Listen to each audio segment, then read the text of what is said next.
Cool to do that. Get YouTube up. Make sure I have YouTube chat. Poor YouTube chatters don't get to talk to me half the time. Not even logged in for them. It's no fun. There we go. Logged in on YouTube. Woo. Okay, let's go.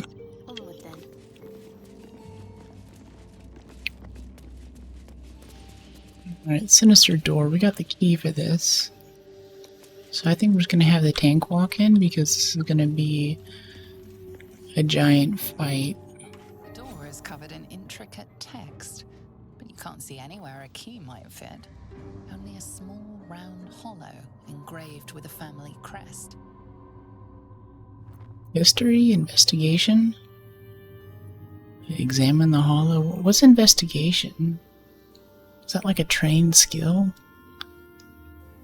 Like how is investigation different from perception anyway? Because with perception, like I perceive something, even if I have to take my fingers and kind of, you know, say jostle a lock or something. So what's the difference here, right? History, maybe. Well, I really love the little artwork on her hair. That's really cool. I think we're just gonna leave this so we don't mess it up. We're gonna have Maliva do this because she's the brain. History? Yeah, we get a +2. 25?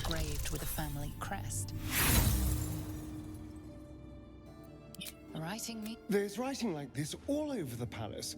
Some old, probably dead language of Cazador's. We were strictly forbidden from learning it. It looks like infernal. Examine the hollow in the door. DC 15. Alright. Need to roll at least a 13 for this. 6. The indentation is small and features an engraving of the family crest. Beyond that, it's a perfectly normal, mysterious door. Perfectly normal, mysterious door. It's great narration. So can we just have Shadowheart try it now? Yeah. -1. No crit. So I think we all just take our turn trying to figure this out. Oh, okay. Investigation 16. Seems to be the right size and shape to fit a signet ring bearing the family crest. Signet ring? Everything must be perfect. But we got a key from the bones guy downstairs. The jailer dude. Where are we gonna get a signet ring? I bet it'd be like in the Chamberlain suite on his nightstand. Like this guy just comes in at the end of the day, puts on his nightgown, washes his face, takes off his jewelry, right? Oh my gosh, where did you get 20 temp HP, dude? A crooked touch. I don't know where that's coming from.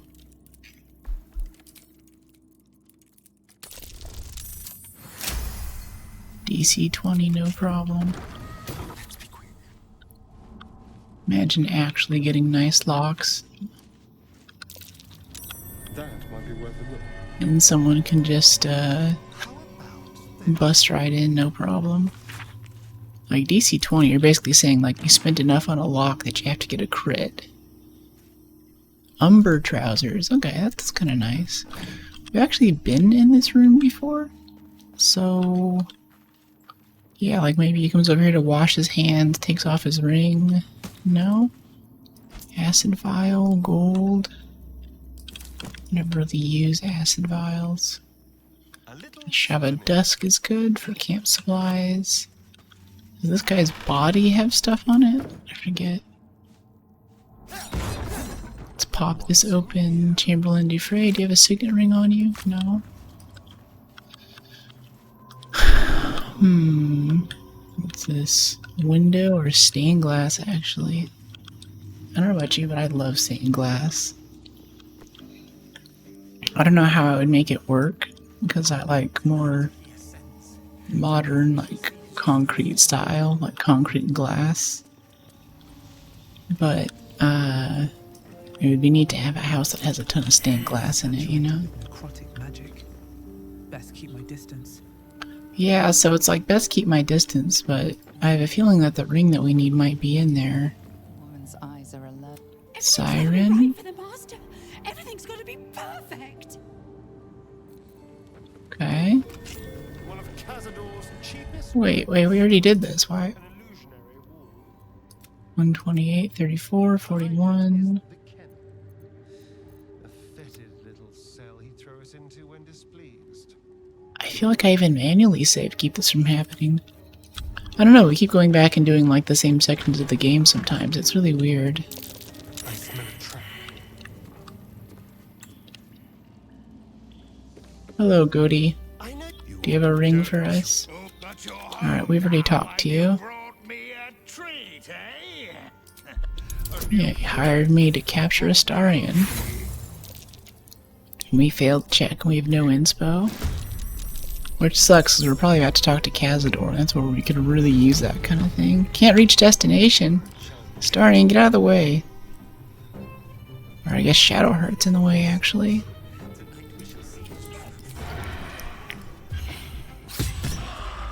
Bet that feels good to finally whack this guy after all the years of torture. Reroll. No, don't. Save your luck. Let's take her around this way. Can you just knock this guy out of the fight?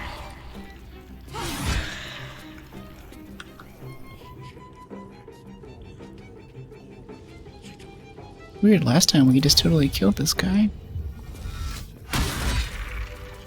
Nice.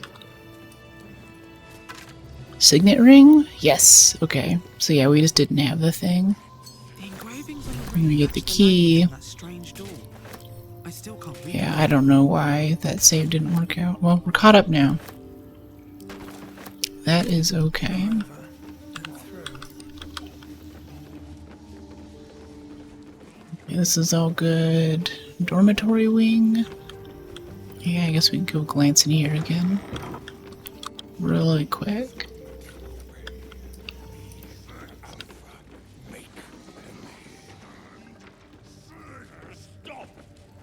And here, steal all your stuff, like some gold and ingredients. when we were getting neither the carrots. Blood donor ledger. Potion of glorious vaulting, always useful. Random hops, skips, and jumps. Comfortable red-blue outfit, yes.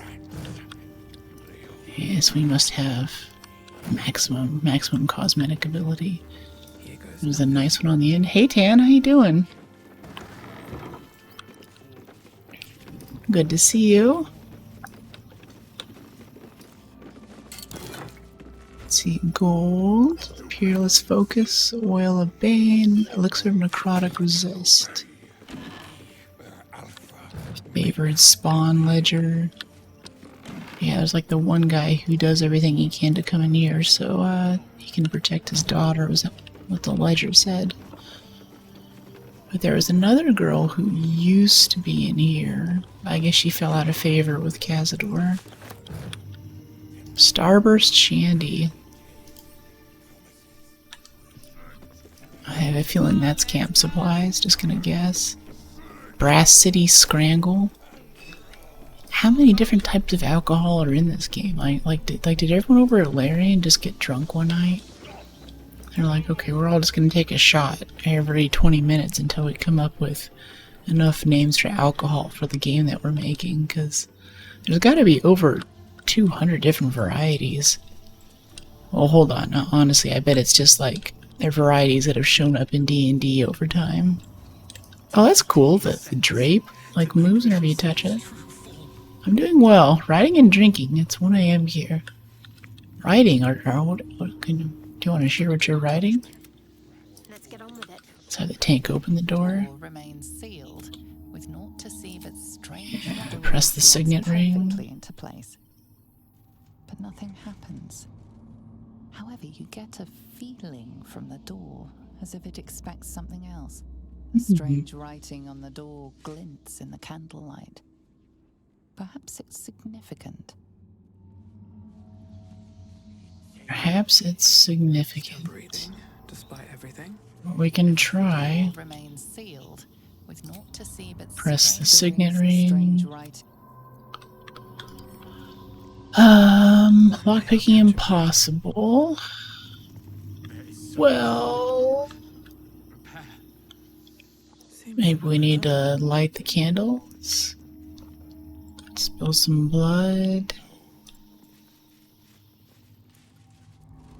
We're going to alleviate the arcane burden of spellcasting with the power of the staff. The next spell you cast doesn't cost a spell slot. You need to toggle this feature on in order to activate the effect. That's going to be hard to remember. We're writing some fairy tales for adults. Oh, fun. I was actually just I'm listening to a romance novel. I don't know, got pretty saucy last night. No, I finished the novel, actually. I'm on to the next one in the series soon.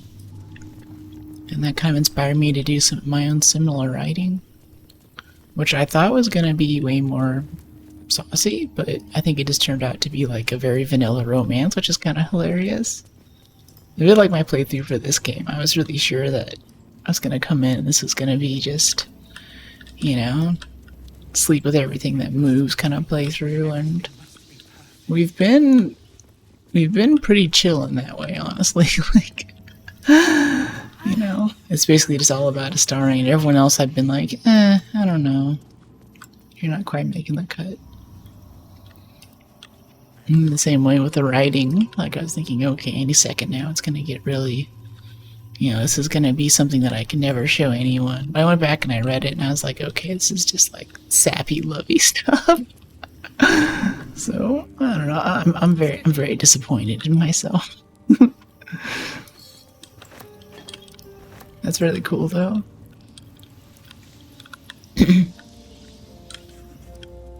I don't know how you can write while you watch or listen to something at the same time. I have to be like, anytime I'm working on something, I need just absolute silence. Maybe some music.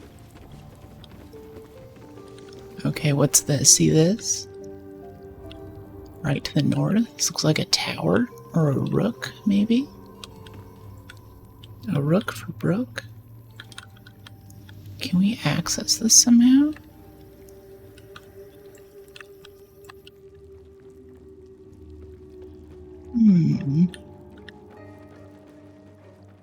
Alright, once I finish writing it, I'll share it with you to read. Thanks!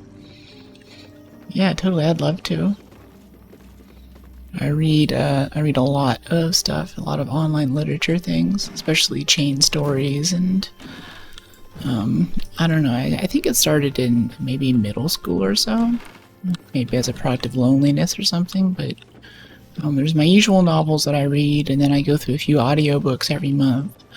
But then there's a lot of kind of amateur writing stuff online that I really enjoy, which I feel like also helped me grow a lot as a writer too. Some of it is excellent, some of it's kind of like but I think that I got more out of that for like improving writing or thinking about how story flow or how characters work or something. Which is really interesting. It's just like reading a lot of a certain type. Oh, this is wild. She's like a whole person over here, and here she's starting to like slowly turn into a skeleton. Sororal dance.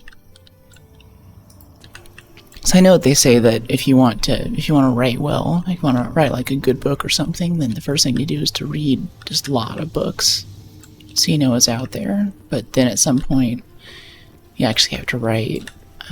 But my problem is, I think I've started writing 4 or 5 different things. Yeah, the skull face is creepy. I started writing like 4 or 5 different things, and I get like 2 or 3 pages in, and then it's time to take a break, because that's about all the stamina that I built up so far. And then whenever I come back to it, I want to start something else. So I have like 6 good projects. Some of them are just like sci-fi stories, some of them are romance. I guess I journal a lot, if that counts. but it's nothing that can actually be consumed. I don't know, I feel like that's a big part of stuff that I create, whether it's software or, I don't know, writing or anything else. Like, if no one sees it, then it doesn't really matter. 6 projects, yeah, exactly. And they're all, like, alive in my head. I know where the characters are, I know where it's going, but whenever I open it up to look at it, I get distracted, which is honestly, I think that's part of my ADHD journey now, come to think of it. I have a really hard time sitting down and just doing something, so I tend to work on a lot of things in parallel, and everything moves forward very slowly, which is not great, especially in, like, the corporate world. My way of being productive has always been just to be like, okay, well, I'm just gonna do everything all the time, spend all of my time working without any rest, and hope that it works out. But I feel like The ring slots perfectly into place. I feel like that's not really productive. Nothing happens. However, you get a feeling from the door, as if it expects something else. A strange writing on the door glints in the candlelight. Sorry, my English is not very good, actually. It's all good. Very well. I think I understand what you mean. Alright. Nah, it's cool. You can ask questions if you want. Better not be cursed. I think it's cool that everyone, like, or I get the impression, in my entitled Americanness, that most of the world tends to kind of speak English now.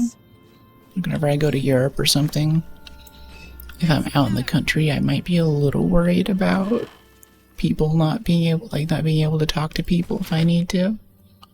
But for the most part, people kind of speak my language, and I think that's awesome. What is this? It's got a nice little thing to it, a robe. It's pretty. It's simple, but it's nice. Anarchic blue. We already have that hat. Don't need duplicate clothing. Could this be a false door? See how there's just a big empty thing here, right where this ends? Maybe if we put out these candles.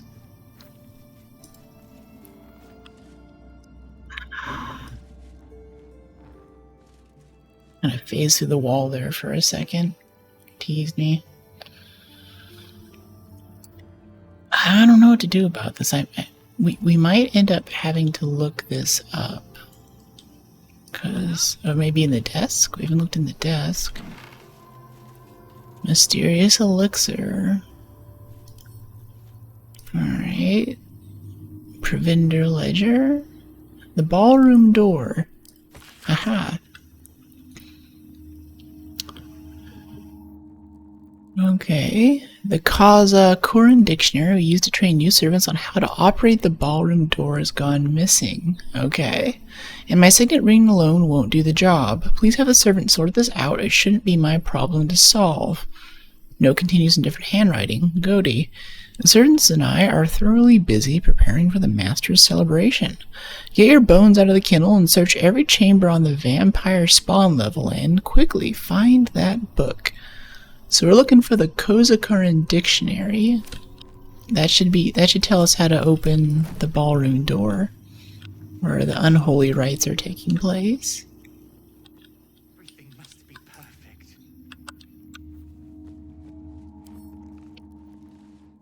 I don't know how it came up in either my TikTok or my Instagram Reels recommendations, but somehow it figured out that I'm reading these like romance novels and stuff, and I started getting recommendations from like book influencers.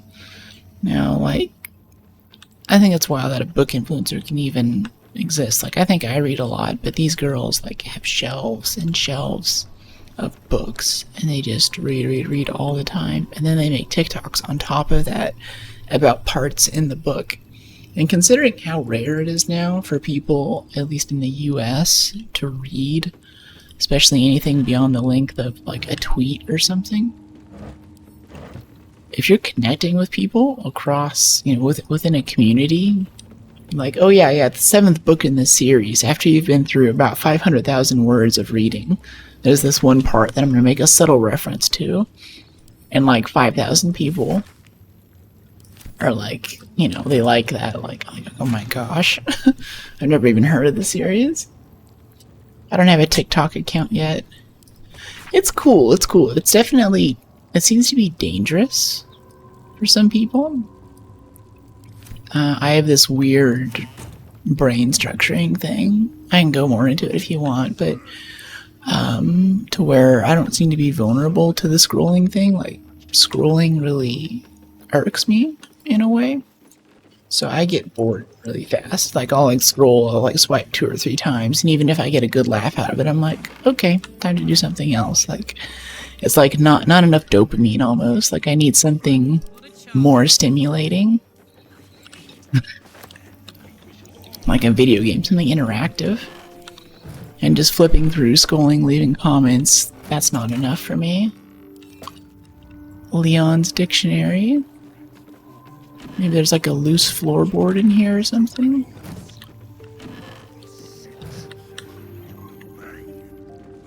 Wait, Leon's dictionary? What? Leon's diary. I don't like the way Violet looks at her.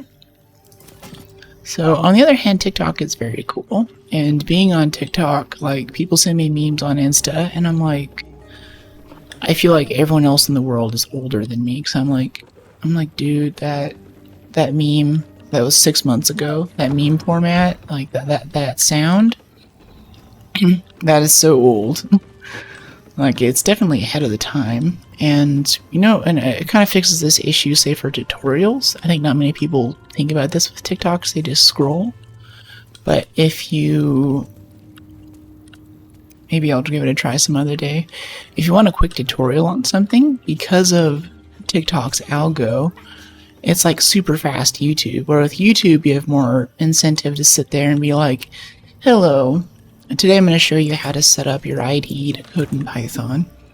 Once I was a boy, living on the edge of a river. You know, my father and mother loved me.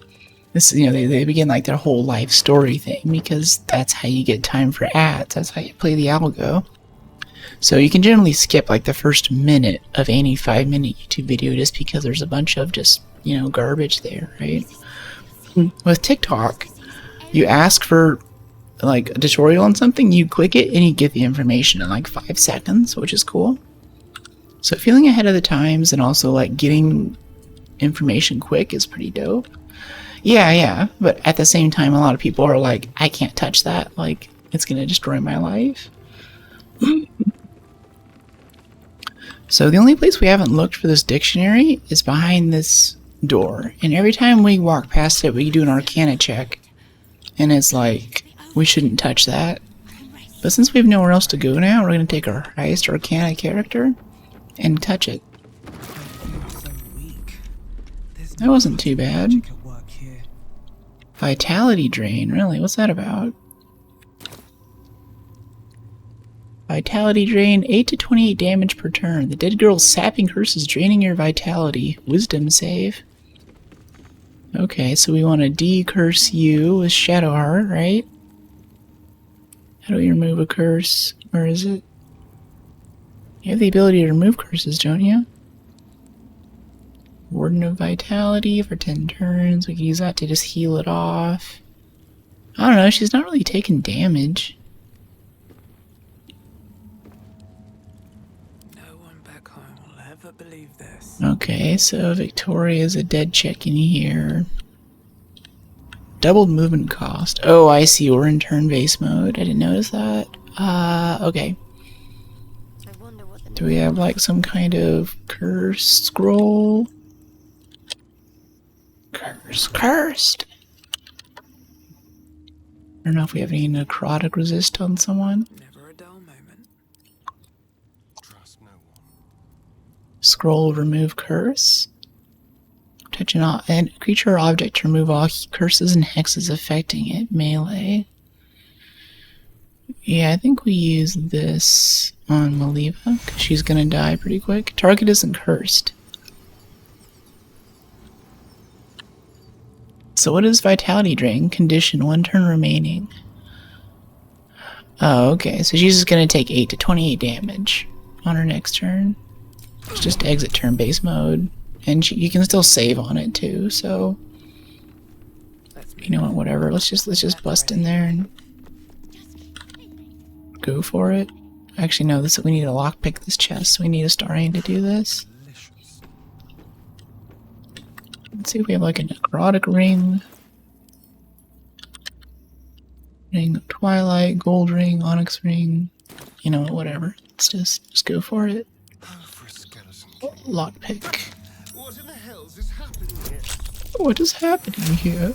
I entertained our guests here until Cazador appeared and took them away. But I never saw anything. I'm gonna grit. 50 HP or less, they get an additional bonus action. Wow, that's cool. Send that to Karlak. He seems to be yeah, he's just saving on every Vitality Drain hit. Victoria's note. It's a dead girl. Remember to read that ancient language book. You'll need to know some of the vocabulary to be able to move freely within the palace. Father. Okay, okay. So this is the guy who was the most favored. Let's go over here. Okay, so it's not the whole room, it's just that one area. Delria's journal. Delria's private diary. Before I was Delria, vampire spawn slave to Cazador Czar, I was a doctor Delria, physician general to the Parliament of Baldur's Gate. Spawn or no, I'm still Dr. Delria, and I will not submit to this lowly status. Others say vampirism is a curse, but in my educated opinion, it's a disease, and therefore must be vulnerable to medical treatment.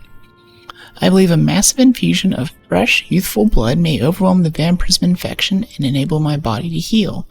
There's one potential source of such power, of such blood here. Victoria, the as-yet pure-blooded daughter of Leon Onufriu. Leon was a sorcerer before he was a vampiric slave, and warned us not to prey upon Victoria as he is imbued her with a counter-curse in the event of an attack, making her a necrotic booby trap, as it were. I think Leon's bluffing. Well, evidently not.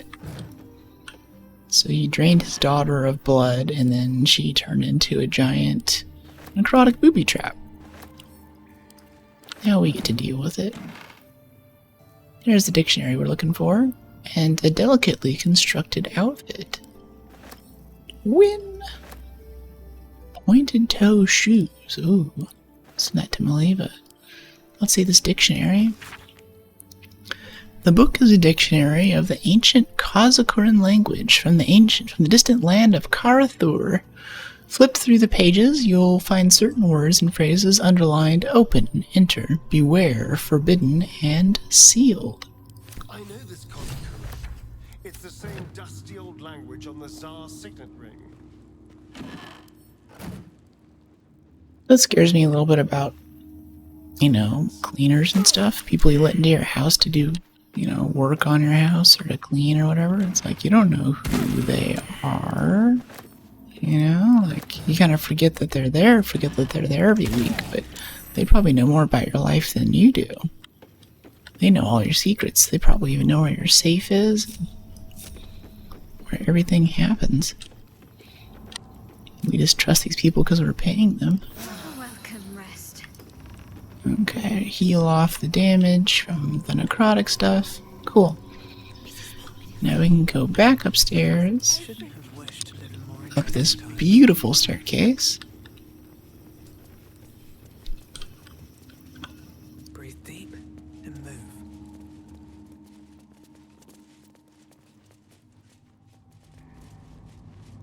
There is so much to do, so much to prepare. So much to do, so much to prepare. I have a lot on my mind. Oh no. Well, The door remains sealed, with naught to see but strange writing and a small hollow. Looking closer, you recognize the writing. It's the same Kazakuran script from the dictionary you found. Press the signet ring against the hollow and read the door's inscription aloud.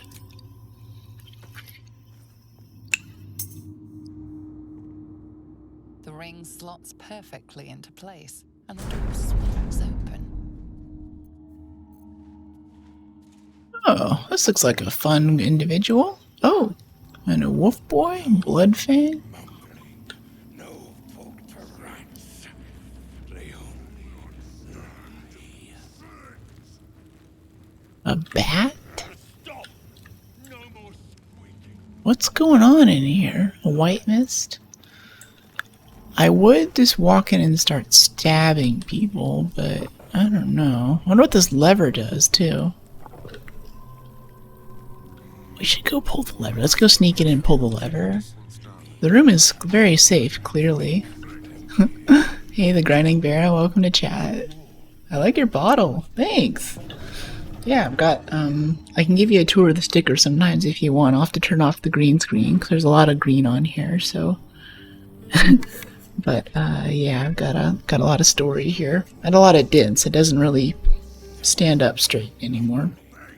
It's got character. Sound like a used car salesman. It's not broken, it's just got character.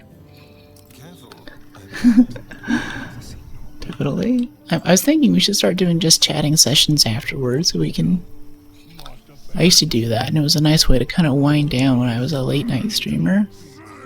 But it'd be cool to do that so we can chat about things like that. Oh, that just closed the door on us.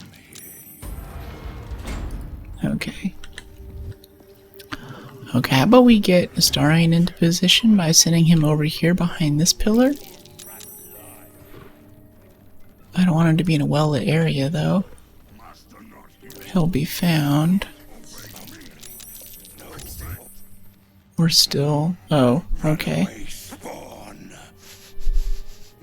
Well, at least it's Astarion who got found. Seems like a nice guy. We bring you to him. We get his favor. Oh, okay. Yeah, they just want to fight. They don't want to talk. And it pulled everyone outside into initiative, too. They don't even know that we're there. Okay, well, that sucks. Let's just get our people in there. Like, let's get Karlach over here so we can get his sneak attacks in. Yeah, just stand there so we can do this on the big wolf. Yeah, get your offhand in.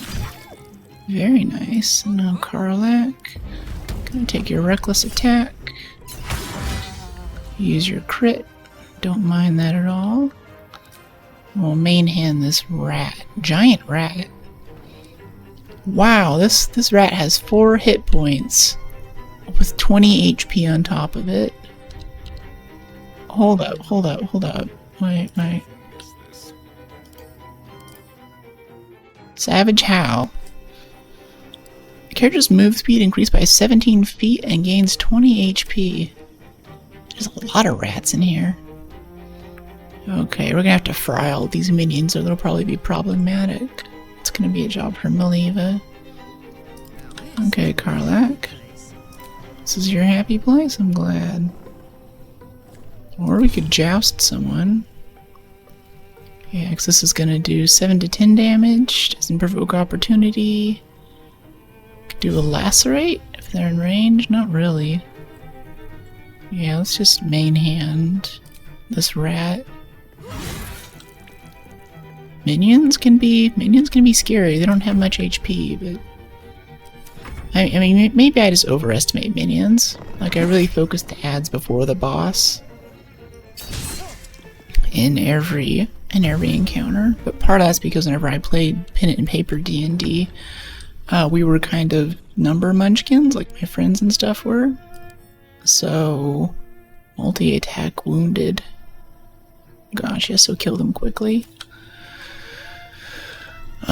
So the DM decided it was a good idea to take all the minions and like triple their HP. So instead of like 5 health, they had like 15. And I was an invoker, which is kind of a sorcerer like type of class like what I'm playing now. But yeah, that sucked. I would call in a lightning storm or something, like say on this room, or what we're probably gonna do with a wall of fire here, and it would do nothing basically. It was totally lame. Okay, so we're gonna want to move up, like right at the threshold, probably like right here, so we're getting everyone grouped up. At the ready. And then we're gonna take a wall of fire. Let's see, yeah, there's one bat here. Drag it all the way across the room, right through this crowd. That should fry most of the minions and hit some of the big guys too. Might touch Karlach a bit, but she has fire resist. And we're gonna upcast, which means we have to restart our drag. Wall of Fire is probably my favorite ability right now. You can hit so much stuff with it. I don't even care that it's a wall. Oh, target blocked. No. It's because I can't see over there too. Is the bar still in the way? Rats with 20 HP is not an ideal situation in the pest control industry. Yeah. So one of my guilty YouTube pleasures is like redneck pest control YouTube, where guys like find different ways of like, you know, I'm gonna destroy this wasp nest with a flamethrower. I don't know how it would go if like he did that and the wasp just like get angry. Okay, yes, this is right now. This is gonna hit Karlach. See right there, the little blue right under her. Like if we come over this way. Yeah, it's gonna hit Karlach. Ooh, I wanted to upcast though. Ah, this is so irritating. Keep the path whenever I upcast, dude. Target blocked. No. Like right there. Alright, cool. That's not blocked. And then all the way over here. Yeah? Alright, cool. That's gonna hit like 8 dudes. Oh, forgot to upcast. Whatever. Lycanthropic Fury. What is Lycanthropic Fury? Your strength is increased by 4 and AC is reduced by 2. Okay, so it's like barbarian stuff. They're pissed. They're angry. And then we can't walk all the way over there because we're about to bring the tank in. Oh, hold on, let's move the tank first. Yeah, we want your AC buffs for this, so we're gonna have you go here, and then we're gonna Misty Step you the rest of the way. Because Misty Step is OP. Yeah, just teleport right here between. Oh wait, there's fire there. Let's go right here. Yeah, and then Maliva, we're gonna use our little opportunity fly to fly right next to the tank, so we get lots of AC bonuses and whatever else the tank does. You know, tank stuff. I haven't played as a sorcerer. Do they have meta magic careful? I haven't seen careful. If they have it, I haven't picked it up. Well, what does that do? Is that the is that the one that makes it so like you don't hit friendlies or something? Wall of Fire, Lycanthropic Fury, slashing immunity. Slashing damage against this entity from non-magical attacks is nullified. Okay. It's interesting. Heal allies and increase HP maximum. No, I think we just whack some stuff. But we can't really. We could do a sunbeam. But that's gonna hit friendlies. We could do a sunbeam that took out some minions, that'd be cool. Can we hit these two over here? Oh, it only has... Oh, so he's just out of range. That sucks. Make yourself or a target immune to frightened and gain 5 temp HP each turn. It's kind of cool. Replenishing temp HP. I don't know, honestly, whatever. Let's just do a ranged attack. Disadvantage. Right. Hit this one. No, we can't just... Okay, he's out of range. This is tough for this one. Aberrations, Celestials, Fae, Fiends, and Undead. What do these count as? Humanoids. Team Jacob's all over us. Basically, friendlies can't be hurt by AoE spells and such. I ask as you were gonna hit Karlach with Wall of Fire, as he pointed out. Yeah, I think that's available, but I didn't take it. I think I was silenced whenever we first met Withers. I took Subtle Spell, and we've used it like twice. So it's that's my fault. I don't know what we can do here. Let's just throw a fireball at this guy. Yeah, it's a miss. Alright. In turn, we can do a quicken spell. No, we can't because we used our bonus action. Okay, here's the minion swarm. Oh gosh. Okay, they're just gonna go into the wall of fire.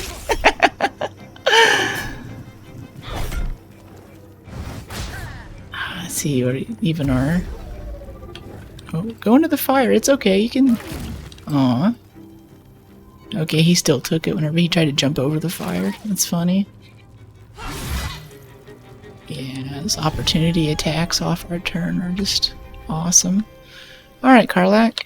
Sorry I roasted you a little bit. Karlach's so friendly. I really don't want to roast poor Karlach. 42. They keep getting that plus 20 buff. That's nasty. Okay, we gotta try to kill this one. Provokes opportunity. We'll take it. 31 out of 58. Okay, we're gonna walk right through the fire to get there too. That's really good. That's what HP is for. Okay, yeah, that took that one out. That's worth it. We didn't take any damage for that either. That was a free hit. Now if we could kind of walk on top of this thing's body or something. Can we jump? Yeah, go and walk back through the fire to come closer over here to the tank.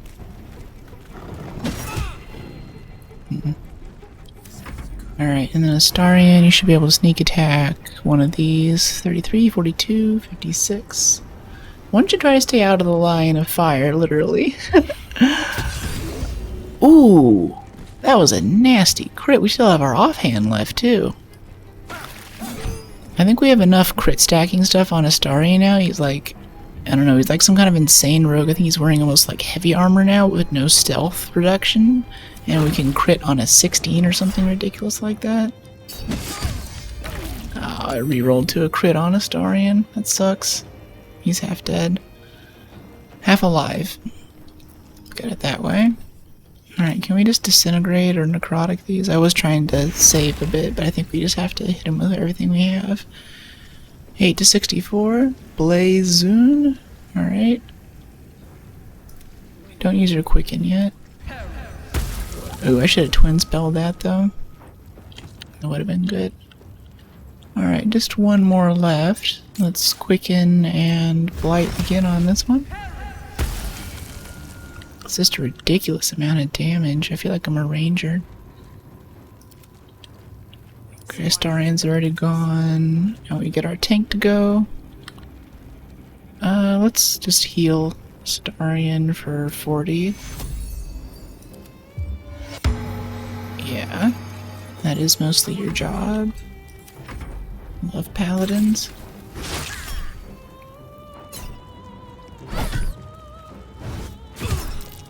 Storm's Fury. Boop. It's pitiful. Okay, Karlach. Yeah, advantage. Yeah, go and finish him off. It's just so much damage. Alright, now we have 2 more left. Do a frenzied strike if we can get to this one.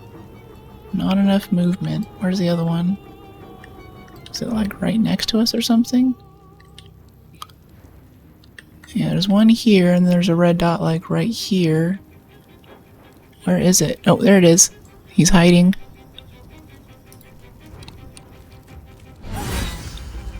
Good crit, good crit. We really needed that crit. That rat was gonna get us. Alright, let's pull you out of the line of fire. Taking advice from chat. Can we just range this guy? Nice. Need to find a way forward. What's inside? Probably overthought that encounter a little bit. We could have just gone ham. Because let's be honest, we're gonna short rest anyway. Can we short rest here? No, we can't. It's red. We have to walk outside. Okay, they all have nothing on them. Stop walking in the fire. Can I deactivate wall of fire? No. Party guest. Okay, we're just gonna walk out of here and go short rest. Candelabra receive condition burning.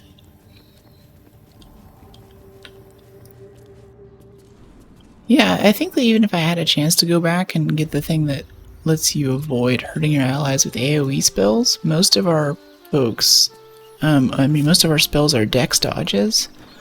And for some reason, most people in the party have enough dex to resist it. Like, I'm thinking of like our AoE stuff, and we have, what is it? There's the lightning one, that's a dex save.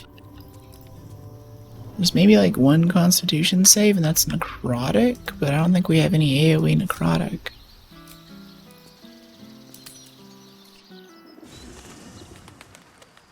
Let's take a nice quick one here. Look at that, look at that.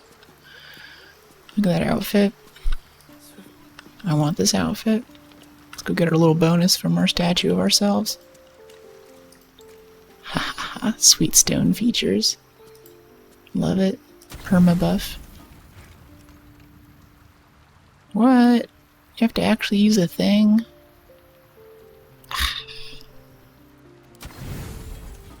Okay, don't drink all the booze and use camp supplies. Drunkards. Okay, cool. Onward and upward. It's always strange if we do a big-ish encounter like that, and we still end up with no loot, basically, because they're just werewolves, right? They don't have pockets. And these guys are like, yeah, it's cool.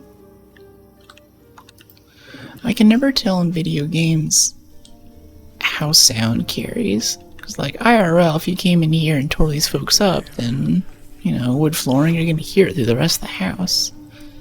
I'll get you in. Sansi, I've been invited to play at a party at the Tsar Palace. To play at a party at the Tsar Palace tonight in their ballroom. Show the Chamberlain at the door this note, and he'll let you join me. Wear your best dress. And then you get eaten alive. That sucks. Because that's how they lure in the snacks. Ooh, look at all the wine. Maybe not. Yeah, nothing. See if your friend is a wandering minstrel and he says that he wants to go hang with the vampires. Don't trust him. Mahogany wardrobe, lionheart teal outfit. We have enough clothes. We might have found all the clothes in the game. Which means that we won Baldur's Gate, honestly.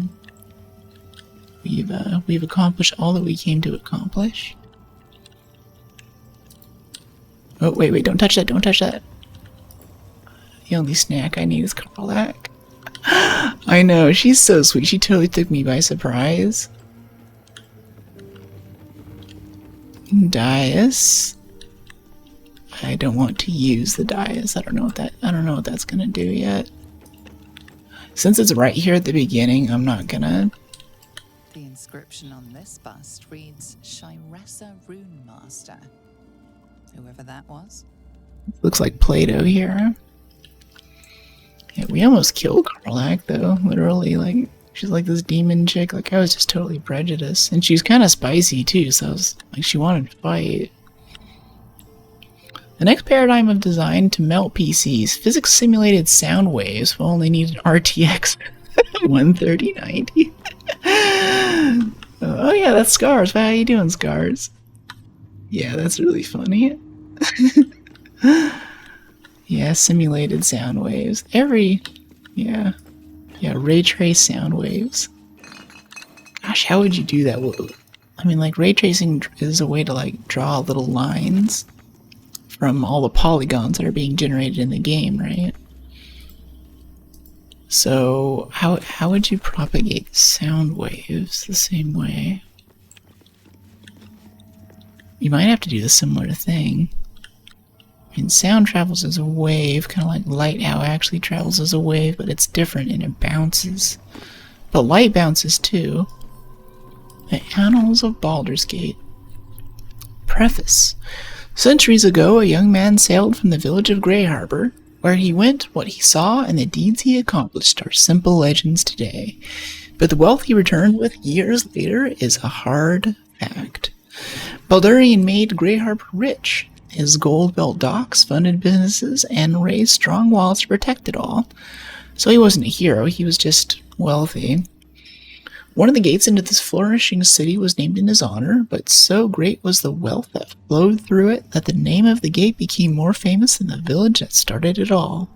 The name Grey Harbor has been regulated to dusty history books and ancient maps. But Baldur's Gate? That name is on the lips of every traveler in Faerun. Interesting. So the business venture worked out. So this is like the United States, I guess? Grey Harbor was like the UK. I mean, the UK is great and everything, but you know, I feel like they've kind of fallen off as a global superpower since 1776. The polygons plus bounces of the light beams as they dissipate. Sound would operate on a similar principle, hence we're a ways off before it could be fully simulated. Yeah, and sound also being semi-permeable too. It's not like, say right here, say if this is, I don't know if this is using ray tracing, but we have a light source here that's coming in. This is a slightly reflective surface. This is a matte surface. So over here, it's bouncing off again from here, from the wall, right? That goes there. So here to here to here. That's 3 bounces. But with sound, since this is a wood wall, if this was a speaker, then it would go through this wall too, right? That would be wild. But then again, there might be a simpler way to do it too, because you're going through walls, you might just be able to have like a radiative sphere, and then every time it touches something, you just reduce the amount of sound based off of that. But then there's other weird stuff too, like if you have a hallway, and, you know, what about the sound that bounces around the corner here? It'd be interesting. Okay, I assume we're going to touch the dice, and then we're going to teleport or something.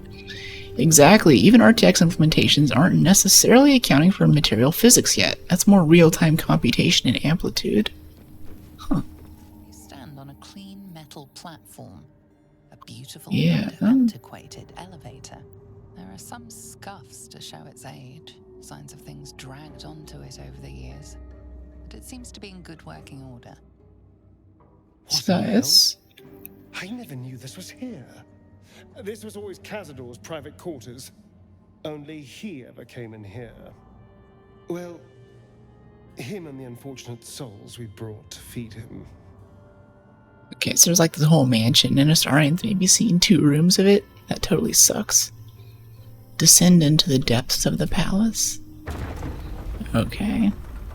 So this is like the actual start of the dungeon then. Oh, look at me, so moody. Nobody loved me when I was growing. Oh, fast travel point. Okay, yeah, this is gonna be the actual dungeon then. Yeah. Let's go touch a crystal vase. Nothing bad could happen.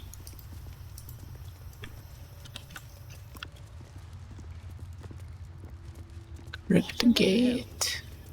I never knew any of this was here. Wow. Okay, so we can go left, right, or forward. Obviously, this needs to be lit. I hear someone talking. I can see on the map that there's some green stuff over here. Let's go right first. I don't know. Let's have chat vote. I won't do an official poll, but type in right or left, which way we go first, or forward. Should we try to pick this? Entombing clot. Although we can't inspect it to see what an entombing clot is. Though I assume my gamer senses are tingling that we have to go down these other 2 paths before this one will open.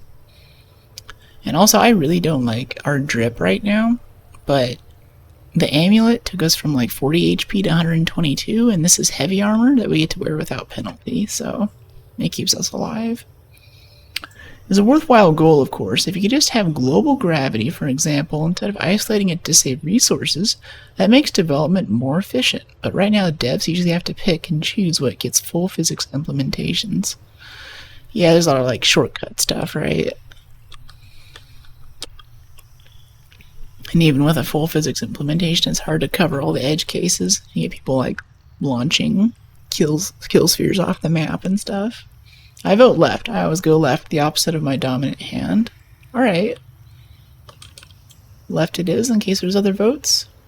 10, 9, 8, 7, 6, 5, 4, 3, 2, 1. Wow, look at the texture there. That's wild.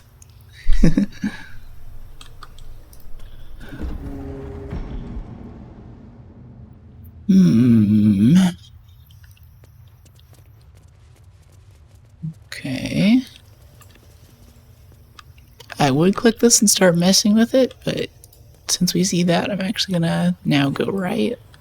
If there's another barrier wall, then we'll go left again.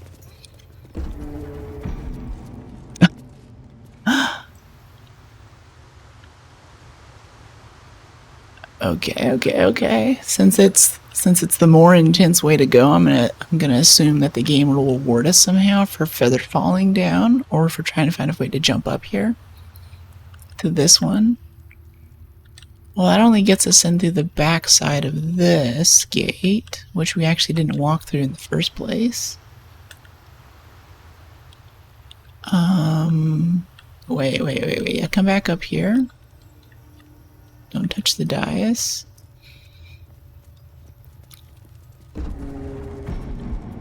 Every time I see the word dais, I don't think of European royalty like I probably should. I think of American royalty.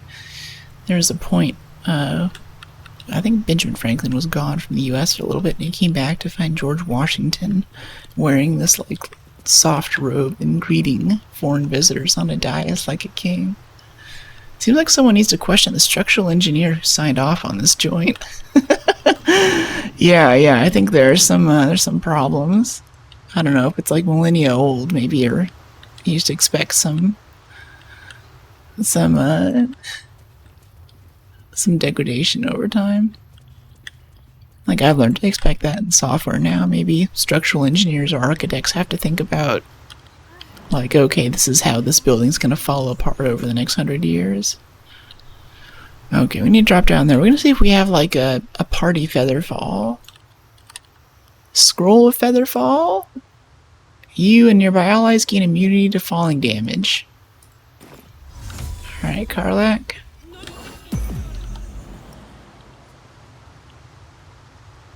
Yeah, go and just, like, jump down here. Everyone else can come with us. Please. Come on, start. Oh, yep, there we go. Alright, cool. Tank in the front.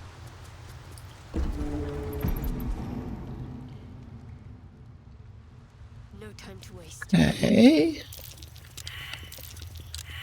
We're all failing a perception check, which is fun. Let's turn on the lights, maybe that'll help. Anyone else want to try for that perception check? I'll give it a try. Anyone else's dice need to roll? Maybe. Can we walk up here? Is that a ramp? No. Only 2 people rolled that perception check. Oh. That's curious. Okay, we got some dirt. It's promising.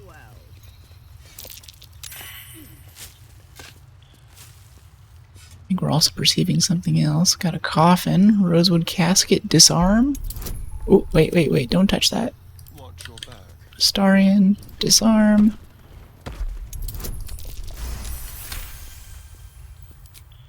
And inside of it we have, if I can click it. Oh, wow. Pellerson Blade.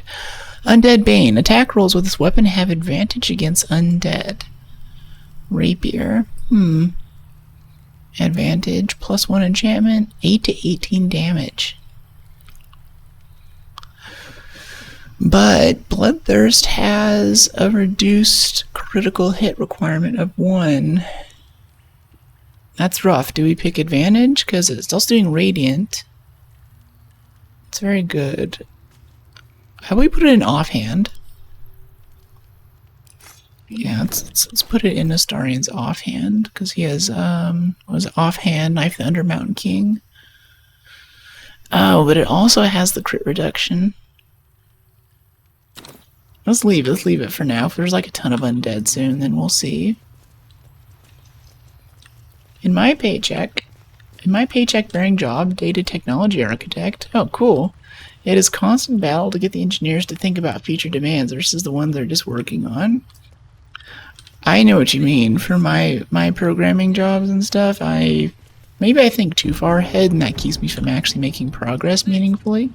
I feel like my career it'd probably advance a lot faster if I just like did whatever was in front of me at the moment, especially in startups. But sometimes I was like, hey, let's do some documentation. Let's think about how this is gonna break down. Can we fail gracefully with this system? And they're like, oh yeah, and then they just like don't do it. Or I get someone's PR and I look at the code and I'm like, dude, are you even trying? I'm just assuming that someone's gonna jump at us in here. I'm gonna assume that it's to our advantage to light these fires, because only Astarian can benefit from obscurity. Just check for anything useful. A heavy chest. I feel you. Crawler mucus. Could you act worm with poison? Act weapon with poison. Targets must succeed a constitution save or become paralyzed and poisoned. That's sick. Just gonna light all of these since these braziers are in circle. That's cool here, a data architect. I guess that's kind of been a data engineer before. Although not in like a FANG data engineer, more public sector oriented. It's rough because like on one hand, I've seen quite a few pretty successful startups where we can make a lot of money and arguably have a lot of impact by building, moving fast and breaking things. But on the other hand, I've also been the person who has to maintain those things after someone's done that, and 10 years later, and that leaves an impression on you. I try to tell the engineers getting a result is fine, but it isn't when the next requirement has zero timeline and it forces you to redesign your system because you built it for a singular purpose. Yeah, and like on one hand it's definitely good for business, and like the CEO or the product managers are definitely like down your throat the whole time about like, this needs to work now, why isn't this working? Just do the thing, just do it, it'll be okay. And I'm like, salesman dude, the requirement, like you're not going to be here in a year or two. I probably still will be. So the things that you're, the debt that you're asking me to take on in this software project, the security issues that you're asking me to introduce, are not things that you're ever going to have to pay for. Right? Of course, then I go to my manager and she's like, well, they are the salesman. I'm like, well, I'm the engineer. If you do that, oh, there's a button. Let's push the button. It made it click. Oh. Goodbye.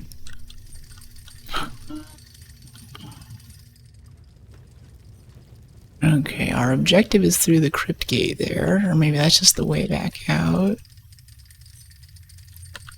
Okay, so this is gonna take us. Oh, okay. There's some platforming up here. I'm feeling sleepy. I have to go to bed now. Yeah, thanks for hanging out, Tan. We'll see you next stream. Oh, it just goes up and down now. Nice. Yeah, totally. Thanks for dropping in.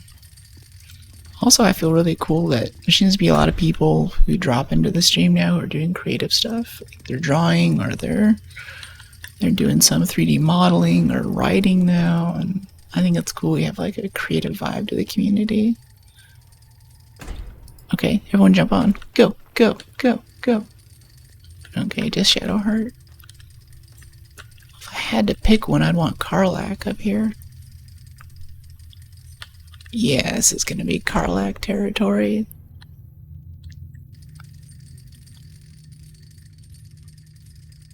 Cazador's dungeon. Yeah, let's swap her out with Karlach. Alright, break her off. Karlach, quickly, before it goes. Hey, thanks. Ooh, oh. It just doesn't let you jump on there when it's moving. Everyone else can go out to the middle of the room. Not as bad as it could. I'm working on my first writing piece too, something I'll probably post on Medium. Ooh. Can you tell us about it? I don't want to disrupt your process, but I'd love to hear.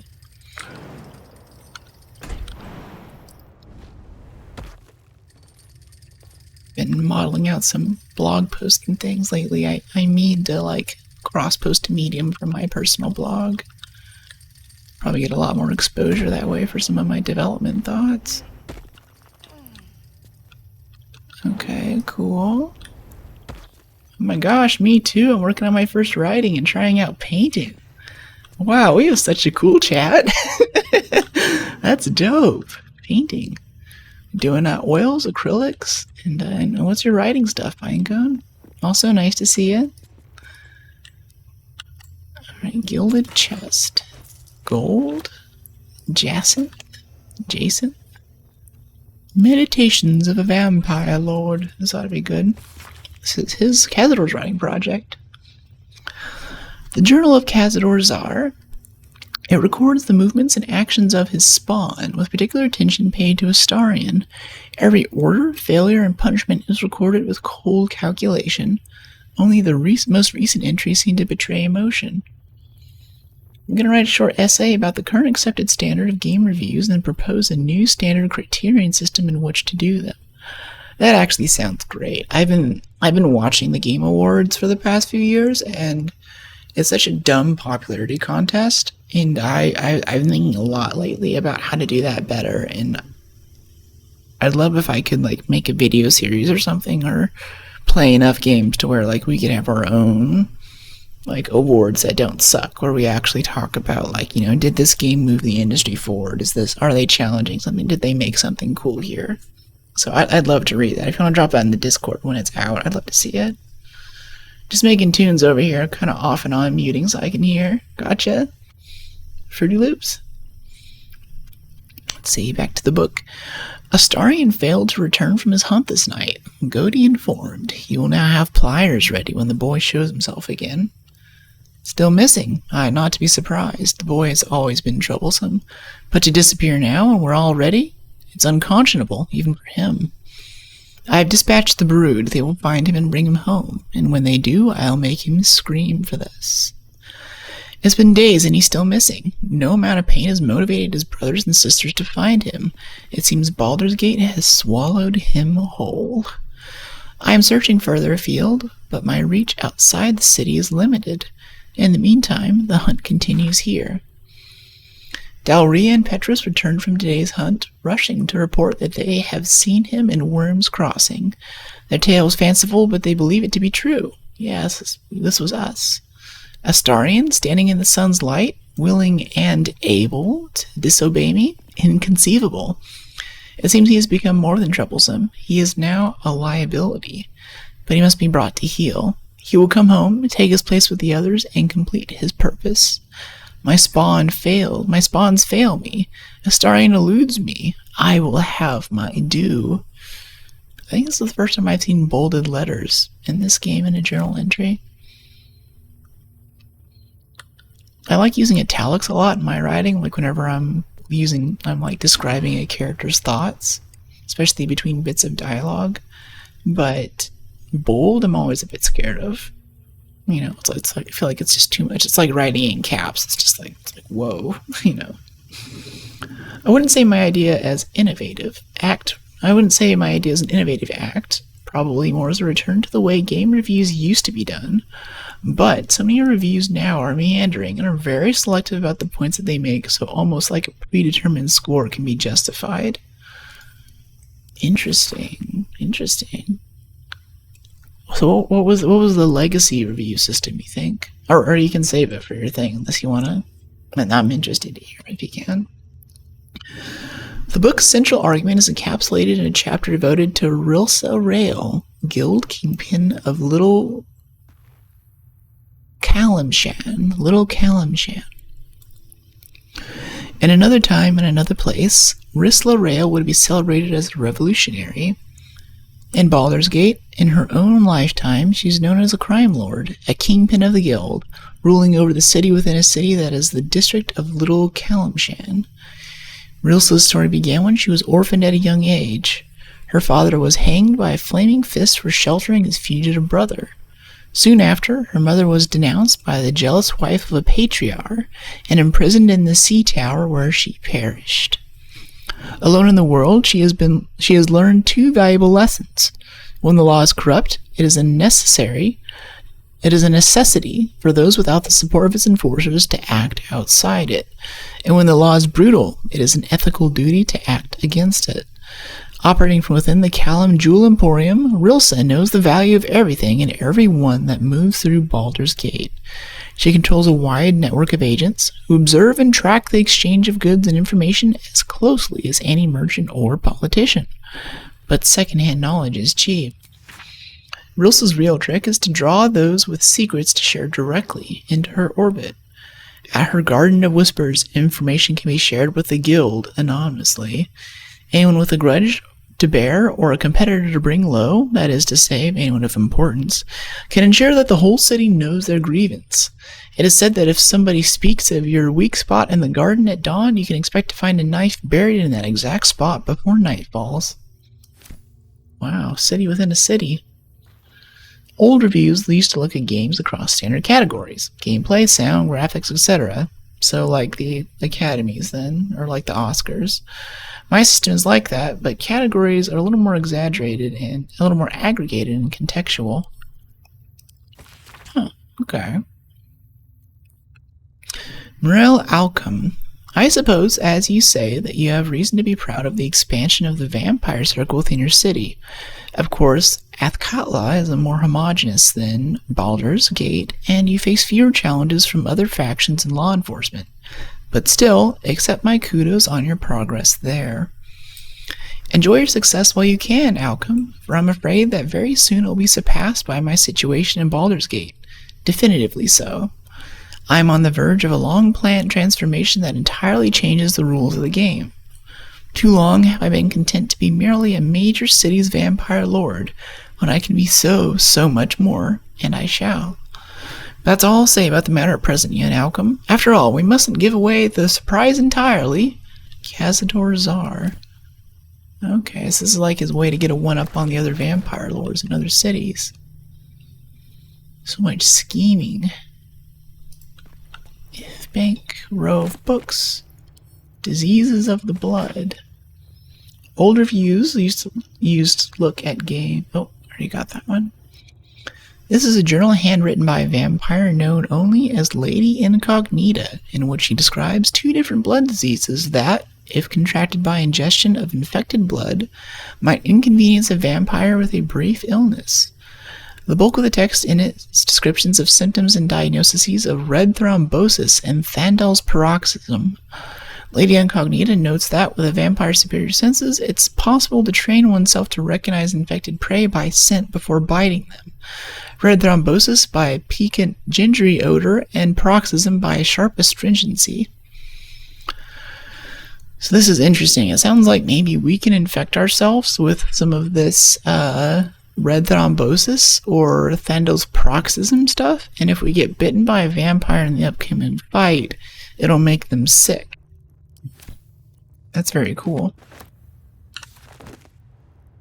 Well, I was doing turtle watch and conservation during August and September along the Kenyan coast. That is sick. Turtle watch and conservation in Kenya. Wow.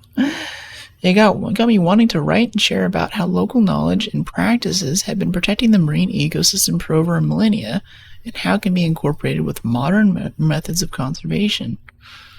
That is sick. Wow.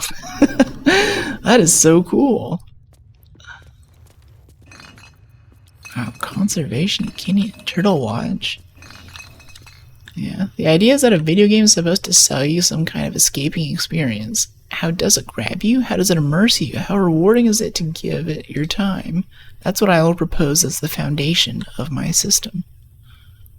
Huh. Interesting. I like that. Especially the time aspect. I think that's really good for making reviews that,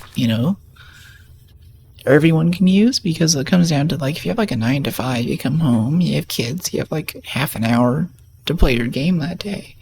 If it's a crappy game, that's a big loss, Names, thousands of them. Many of the surnames would be familiar to Baldurian, although some of those near the beginning on the list are families now long disappeared. This is a list of names of people dating back centuries, but continuing right up to the present day. Wow.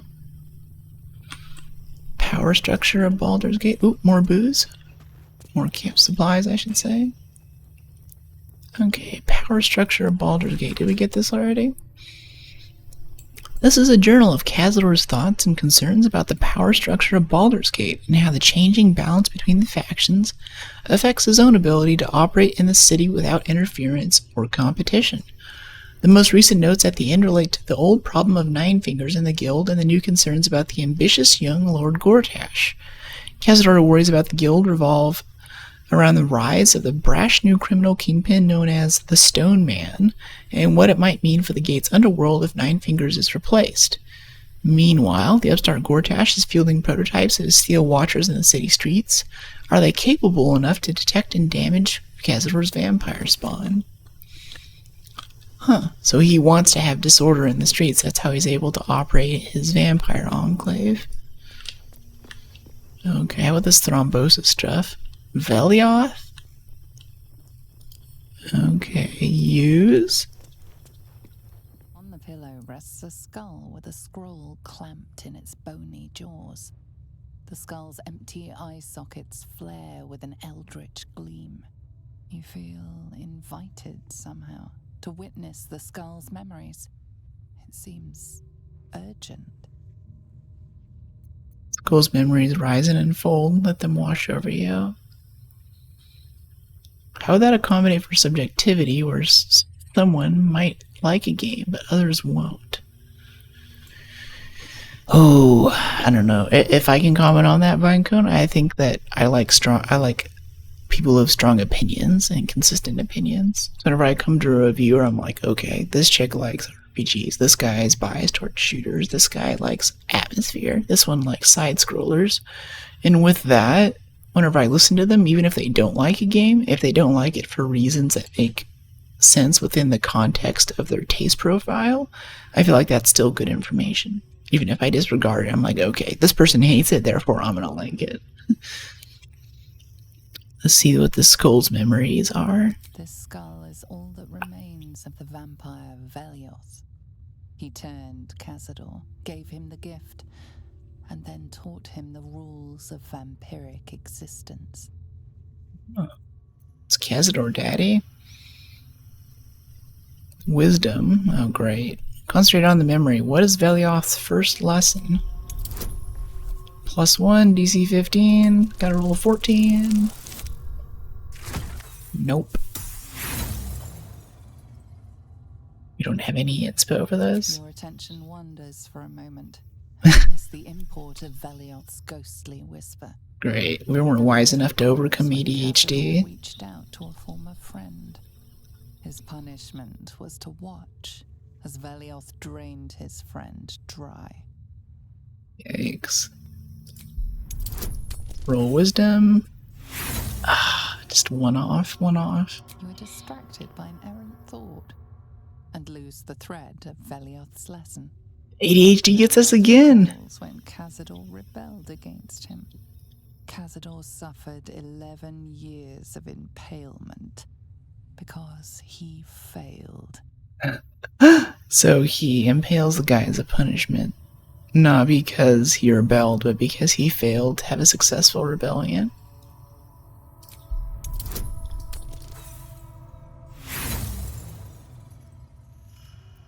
You let the shock of impalement allow your focus to waver, and Velioth's words drift away, lost in the mists of time. Karlach is not the chick for this. Recalls Cazador, his lessons learned, killing him in the rite of perfect slaughter. How they both laughed. They both laughed. Recalls Cazador boiling the flesh from his skull, and then, to mock him, clamping his schooling scroll in Velioth's jaws. The skull's eyes flash a final time, and its jaws sag open. The scroll with all of Cazador's rituals is yours. Velioth is no more. Ooh, all of his rituals, hey. Hopefully it has his thing. Black Mass Scroll. Okay. I'll get to your message in a second. This is exciting. Oh my gosh, I'll get to your message now. There's a lot of text here. Also, I'm writing a paper for my final semester, torn between writing about conservation or going for a more technical one. Huh. Unfurling the scroll reveals a list of foul rites and rituals detailing all the ways death can be turned to one's advantage, or simply made more interesting. Yeah. The rite of perfect slaughter, the liturgy of the dead, the sacrament of the damned, and many more strange, accursed rituals cover the parchment. The final entry, however, is familiar. The rite of profane ascension.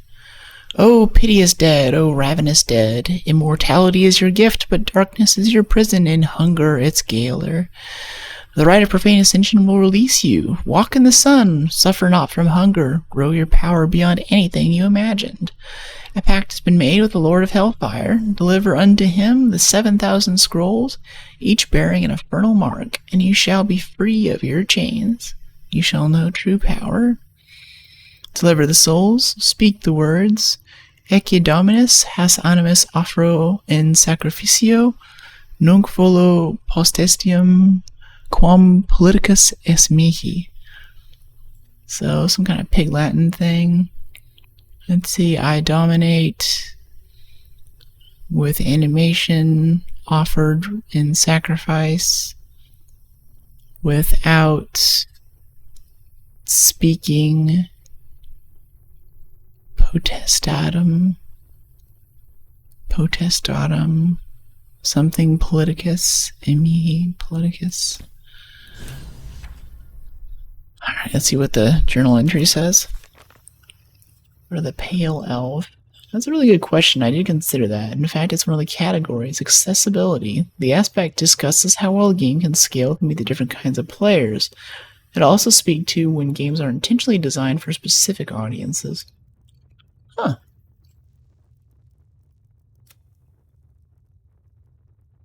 We found a scroll describing the rituals. He plans to sacrifice thousands of souls, including Astarians, to sin and gain incredible power. We already knew that, though? Meditations of a Vampire Lord. Well, I would get Maliva up here to roll those checks again, but I think that's just it. And this door here, this was the door that we first came through. This was on the left that chat voted to take earlier, so now we know what's behind that. I don't want to touch the door with Entombing Clot on it. We can't even see what it does. Oh, no, I'm not touching it. Let's head over here. Wait, before we do this, can we like jump down here and then jump somewhere spicy? Ooh, and also there's a metal trunk right there, right out of the way. What's in there? Haha! Booze! And another one over here. Booze and clothing is what we prioritize. Ah, and silverware. That's what we do on this channel. Booze, clothing, and silverware. Let's go full, like... I don't know, who's into booze, clothing, and silverware? That's a really good question. I did consider that. Oh, I already got that message. Look at her hopping around. She's so eager to fight. Karlach, my love. My sweet. Karlach's like the kind of person that your parents want you to end up dating. She's like very sweet, very safe. But she just has a, you know, she's kinda... I wouldn't even say that she's goth. You have to get past her appearance, right? Scroll of False Life. Alright. And then we can lockpick this door. Crypt gate. Easy. DC 30? He failed! I mean, we have 34 thieves tools, but that's the first time Astarian has failed something. Failed the lockpick for a long time.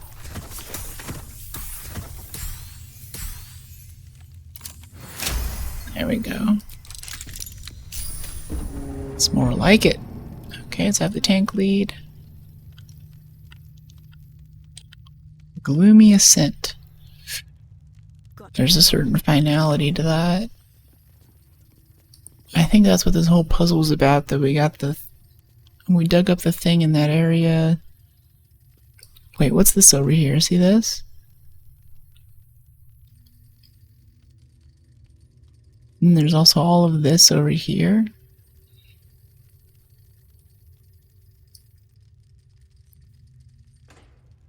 Yeah, especially because there's like quest markers there. I feel like that's going to be the final battle. So let's be really sure that's what we want to do before we go down there. Here we have all of our advantages and all of the loot at hand. That one can't open. Is there anything in the corner right here? No?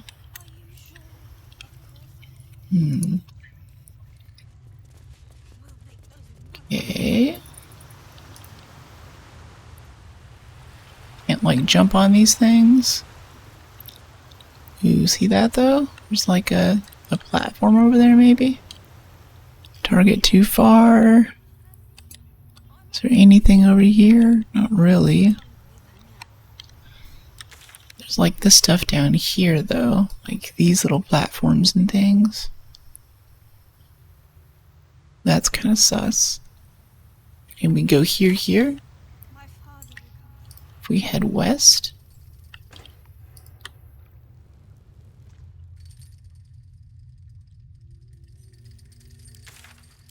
Wait, stay on that bridge. Like right over here. This little dot. Which doesn't actually exist.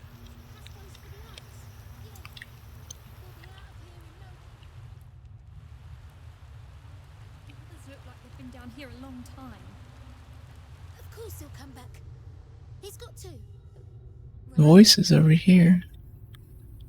Ooh, yeah, okay. Interesting. This looks like it's the actual... Yeah, that looks like a boss fight room. I don't know how we get over here, though. We're like here.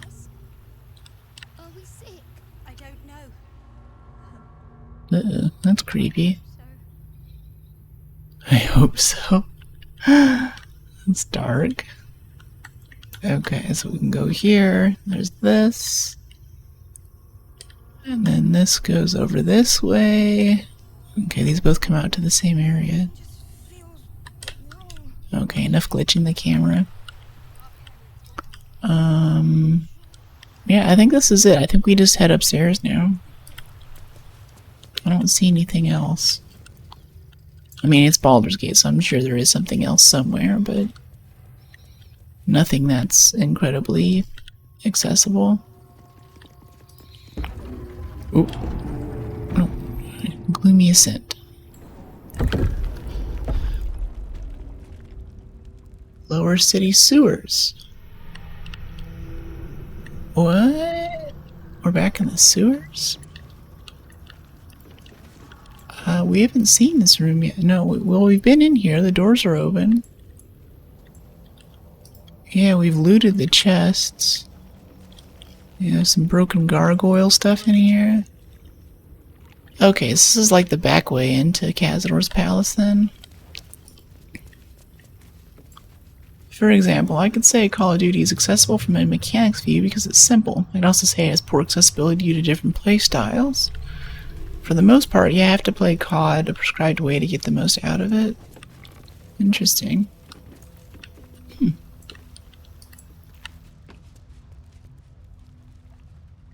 Yeah, I don't know, I'm conflicted with Call of Duty. The thing is, like, my introduction to Call of Duty was pulling Call of Duty 3 off of a shelf. And that was a very different game. Like, it was mostly like a World War II kind of simulator thing. I think 90% of the guns were semi-automatic. There were tanks, especially even in World at War. If you can imagine a Call of Duty game with vehicles. Quite a few of the maps had those. But even Call of Duty 3, there was a class-based system, a bit like what we have in Battlefield. But get this. When the knife, like everyone gets a knife that you can use to melee and is to kill people, like teleport around. I think that's been a pretty big mainstay since at least like World at War, Modern Warfare 2. Call of Duty 3, I think one class had the knife, and the knife wasn't even that good. What you really wanted was the AT person with the shoulder-mounted rocket launcher. Because melee attacks, like if you use the knife, it would take like 3 stabs to kill someone. But the rocket launcher, you could do this and basically swing the pipe at someone, and it makes this little dunk noise, and that way had like max damage. So if you wanted to really piss people off, you get the rocket launcher, which has like, you have like a rocket launcher and a pistol, and you run all the way around, and you come up behind the enemy team, and you go dunk, dunk, dunk. And that was like prototypical Call of Duty knifing. That was a great game. It was much slower and like evenly paced, and the campaign was shot more like a horror game than a war game, which is kind of cool. But totally different play style than like post 343 Industries Treyarch.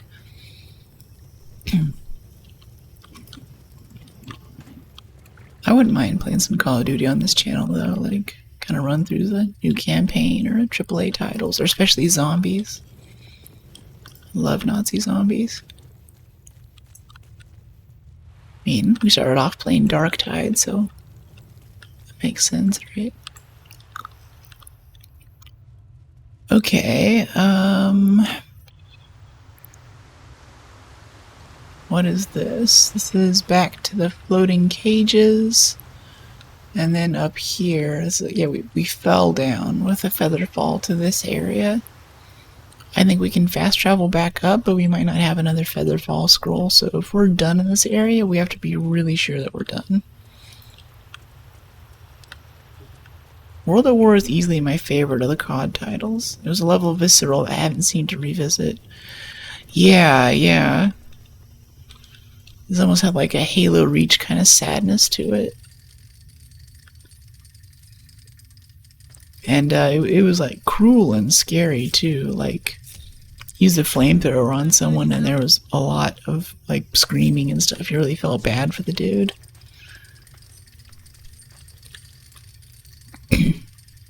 It was, yeah, horrifying, I think is the best way. Especially the opening cinematic for that game is just brutal.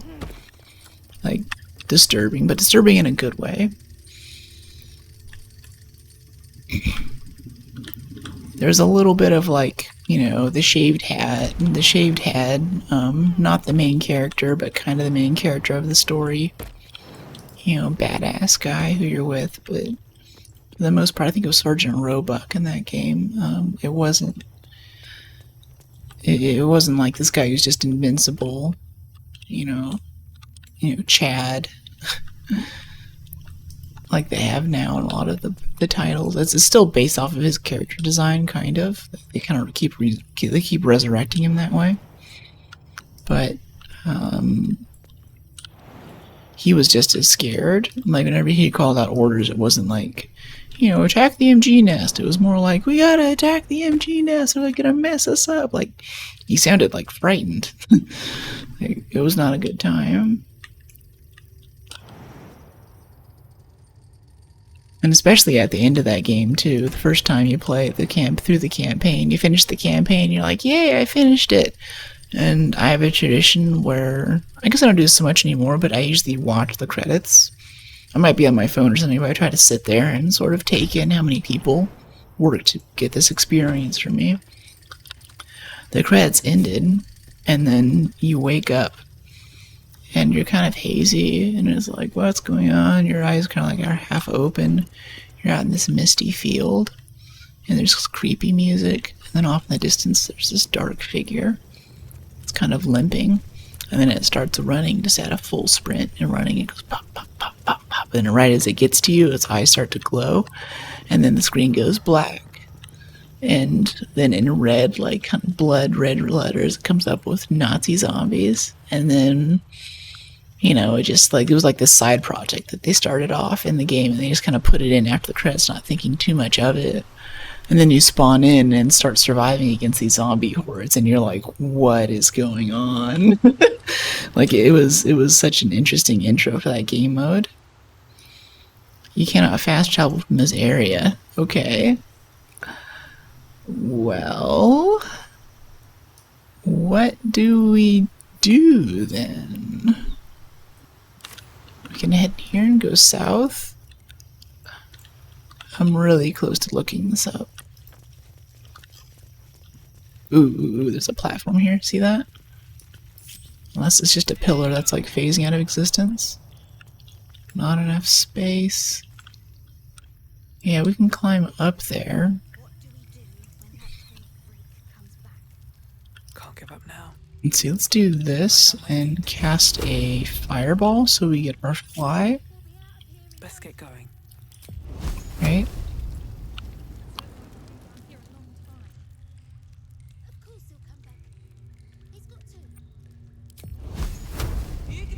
Just throw it somewhere. Oh, I threw it at the camera. I didn't know you could do that.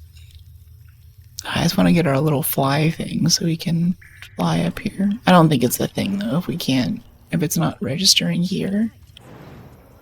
Yeah, not enough space. Karlak. What if you stand here where Maliva is? Maliva, move out of the way. What to do? Can we jump up there? Really would like them to go back to that part. Part of what made the first Black Ops so immersive was that Mason was suffering through the whole story. War was harming him. Yeah, I loved the first Black Ops too. That was also extremely good. The whole brainwashing thing in Reznov, that was so cool. And also, like, disturbing in a good way. Yeah, more of a horror movie. But around the same time, I think, what is it? Modern Warfare franchise was just making so much more money. And people are like, oh yeah, I want to be able to teleport across the map and get my kill streak and everything. It's like, yeah. The old kill streaks, like the first ones in World at War when they introduced that, it was stuff like you'd call in the dogs and the map would just be swarmed by these NPC dogs that would run you down, which is cool because if you're like running around doing stuff, you have to make a decision. Like there's a dog coming at you, like, you know, running down the hallway, or 2 or 3 of them, and they're not hard to kill. But as soon as you do that, it gives away your position, and you won't be able to aim at the other guy that's about to get you. Okay, I think we have to go up the Gloomy Ascent, and then from there fast travel back to Cazador's palace in order to get upstairs.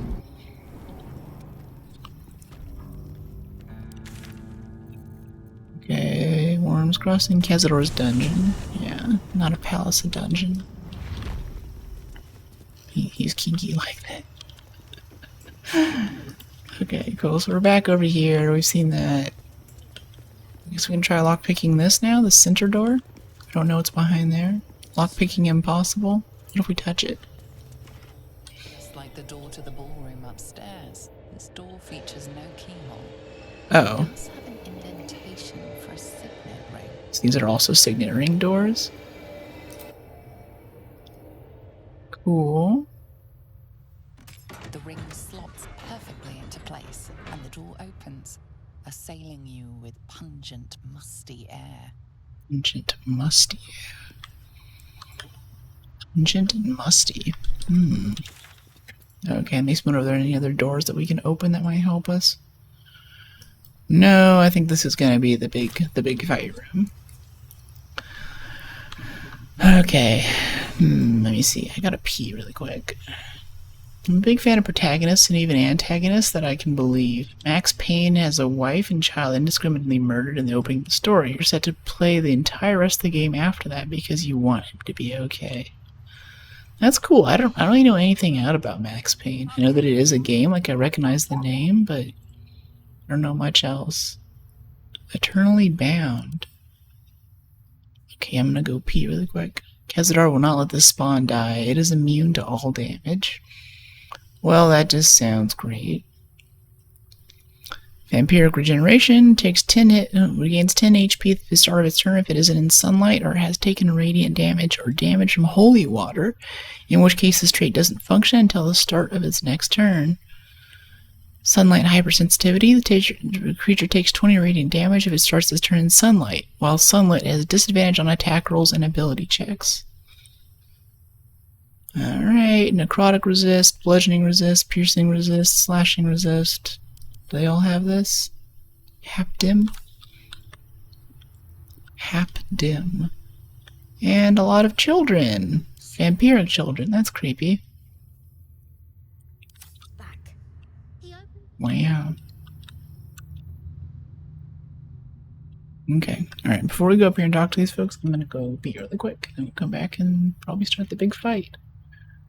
I assume that's what's about to happen. Wait, no, I have a hotkey for this now. Is it this one? This one. Yeah. BRB.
I thought I made it back in time. Sorry.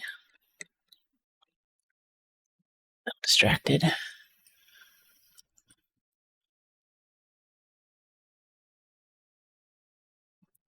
Okay. One of the reasons I really liked Hellblade. Wait. Let me catch up on messages here. Wow, there's a lot in here. Cool discussion today. I find myself slowly moving away from story-heavy games / media / entertainment. BG3 is the first story-rich game I played in months when it came out. I realize I just do not like the stories that are made today. They all seem like I've heard them before. Yeah. I feel like as gaming has become more mainstream, it's kind of the same thing that's happened with movies, where people don't want to invest in something unless it's going to make money, right? Which means that they end up just kind of going with like the same stuff, the tried and true things. Like, okay, well, is it like Avengers? Is it like Star Wars? Because if it's not one of those things, if it's not like Lord of the Rings, not going to make us millions of dollars, then we don't want to take a creative risk on you. Take Ghost of Yodi. It's another revenge story under a different skin, and even then, it's the same revenge story we've seen in shows so many times. Its predecessor was also a revenge story. Scars is like I'm with Grinding Bard. If you're going to write a very classic type of tale like that, there needs to be something else there, but it's so easy to do revenge in video games. It actually sets up levels and boss fights and all your standard features. Yeah, like I'm just mad, like you took my daughter. One of the reasons I really liked Hellblade was that Senua herself was one of the enemies you had to fight. Hellblade looks really cool because of that. ChatGPT was actually recommending. I was like, I need some ideas for like what to stream next, and it's like based off of what you're doing, like Hellblade would be a good place. But it also looks like it kind of gives you psychosis, so I'm scared. And the worst part is, I'm out of sweet tea, but I agree. The regurgitated premises are no longer enjoyable. Maybe we have reached a point in human storytelling where we need something more fantastical to happen to us. Perhaps Mercury will finally burn up and we can make fun twists about it.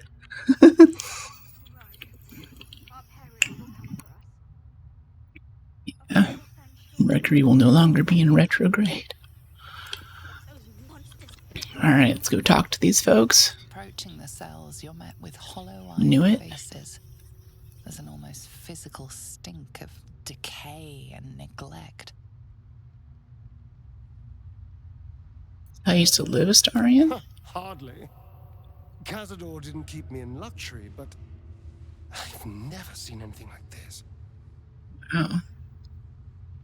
How did they get here? What is Cazador doing with them? I should have guessed there was more to it than Raphael would ever have told. We just read the book on what they're doing. Yikes. I know you. You're the one from the tavern. You smiled and joked and got me drunk. Yay? You're dead. You called me so many sweet things. Yay.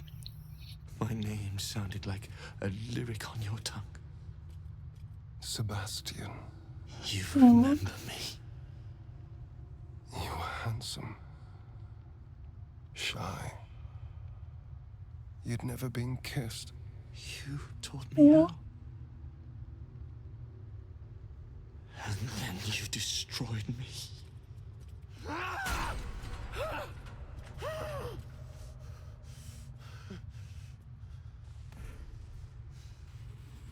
Sad.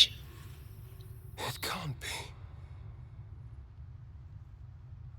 Beneath the dirt and blood, you notice that every prisoner has a rune carved into their flesh. Scar matches the runes on your back. Then they're bound to the Black Mass too. Bound through the scars. Through me. I know these faces.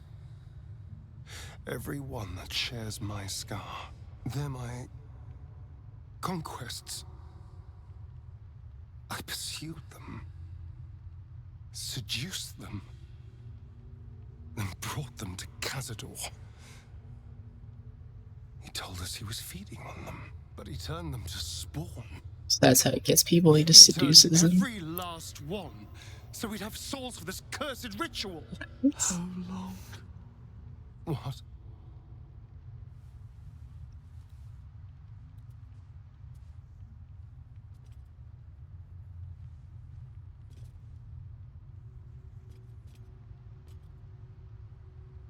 How long have I been down here? 100 years? Yeah, we'll set you free. Yeah, he plans to use you in a ritual. That's why he scarred you. So I think we're coming upon the point now where we have to decide whether to let Astarion ascend or whether we should just cut out the ritual for everyone. I feel like it's wrong. Killing innocents is wrong, and this whole profane Ballast ritual is not gonna, absolute power corrupts absolutely. This isn't good for anyone. It's not good for Baldur's Gate. It's not good for Astarion. Might not even be good for Cazador. I had an Iron Elf friend give me a wink, wink, nudge, nudge, let Astarion ascend. And I love Astarion, but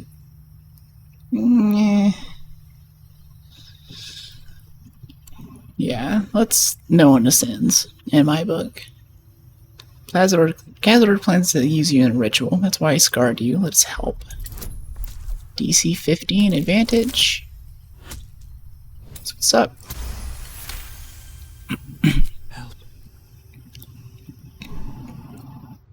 Help. There's no helping us while that monster lives. Put the stuff on his That's chin. why we're here. To destroy Cazador. You can't. It's not possible. Where's the key to your cell? We'll find a way. Sit tight. Yeah, where's the This key? stuff, it controls everything. Staff, okay. But he never sets it down. You'll never get it. Where is he now? The Grand Chamber. Just ahead. Figured. But even if you can kill him, what then? What happens to us? Yeah, they might be screwed either way. Depends on you. Can you control your hunger? I have no intention of springing ravenous spawn. Yeah, what do you want to happen? I don't know. I just don't want to die down here. Please. Might as well set him Whatever free. you do, just do it quickly. I can't go on waiting. We'll be back. You have my word. Well, it's nice Astarion has a bit of a heart. Hey, what's going on, buddy? How you feeling? Gods above. He kept Sebastian. I should have known what Cazador was capable of. He's played us for such fools. And not just 7 spawn to placate the devil. 7 spawn and 7,000 souls bound to them in blood.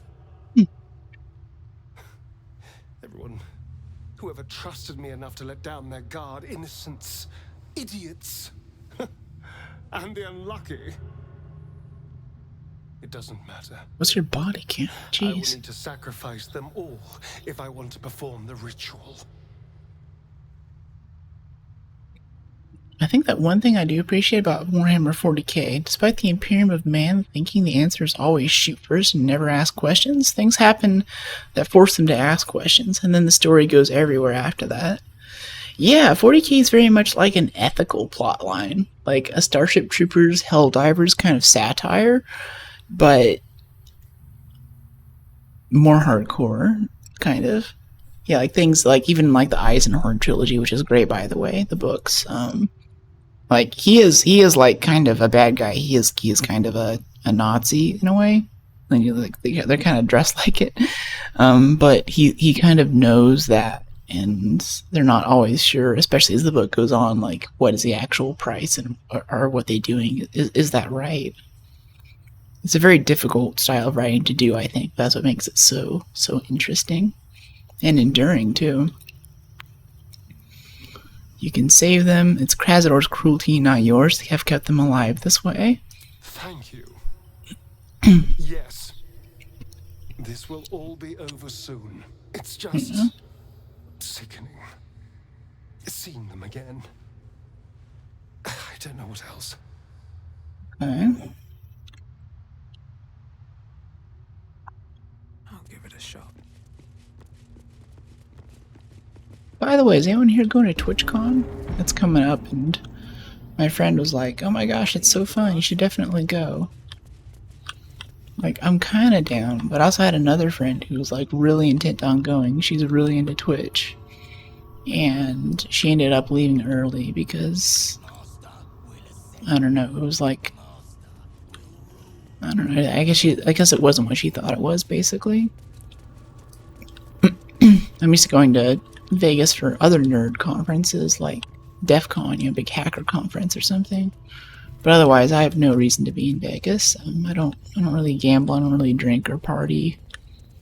I mean, I'll do some of that without the gambling, but it's not really a big thing. Invasion plans for Sword Coast. Everyone wants to invade everything all the time. Charred Goblin. Key to Cazador's dungeon. Huh. Is that like a way to get down here or something? Fire basket. It's not a fire basket, it's a brazier. Come on, Larian. Uncultured swine. I always think the Imperium stylistically is a statement about what persisted in humanity, because they look like a cross between Roman Praetorians and Nazi Uberstudents. Empire and authoritarianism.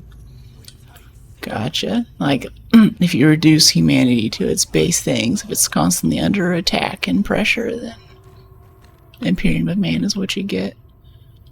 Alright, so here we have Cazador chilling in the middle.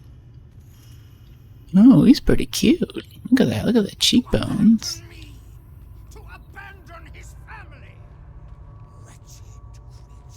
Seems like a pleasant person. Then we have some people here. These are the 7. Nice boobies. What's with the stuff in her skin, too? Oh, I see, she's a tiefling. Or she has some kind of draconic heritage. No dwarves. Sacrificial lamb, is that the thing? Dalaria. Sacrificial lamb. Entity can't move or take actions, bonus actions, or reactions while enveloped in vampiric magic. If Cazador draws power from all the spawns bound this way 3 times, he will ascend. Okay, so we want that to not happen, but we don't want to kill them. We want to try and save them. There's some bats, fallen Gur Hunter, Chatterteeth, Dark Vision, Bludgeoning Vulnerability, Mage Armor, Sacred Defiance. Affected entity has advantage against the effects of Turn Undead while near the spellcaster. Turn Undead. Do we have that? I think we have Turn the Faithless. Turn nearby Fae and Fiends. But these are just humanoids, aren't they? Oh no, they're undead. Do we have any undead stuff? I think we just want to go crazy on the Radiant. He only has 200. You know what?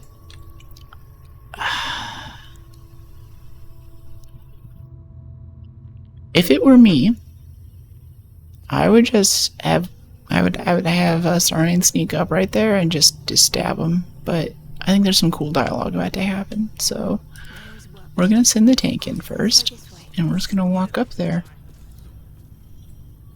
Who stands before us? Is this truly our prodigal son? He actually looks kind of Asian. Do not slouch before me, boy.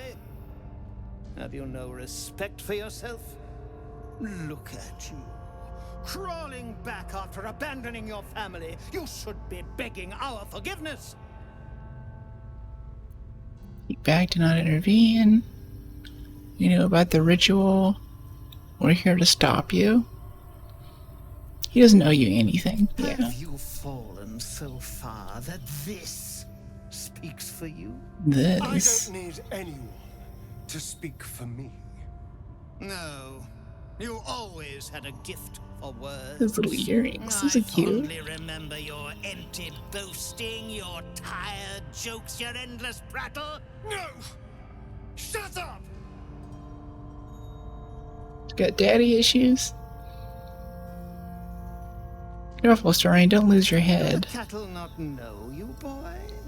Have they not seen your fits of temper? Don't let them get under your skin. Oh. You truly forgot my power. You truly thought our bond as creator and creation was all that stopped you from killing me? Oh, you are weak, my child. You are a small, pathetic little boy who never amounted to anything. I'm just reading daddy issues off of all of this. Oh, you just fell into his trap and now he's starting a ritual. You will finally do something worthwhile. Good job, You Starion. burn, and I will ascend.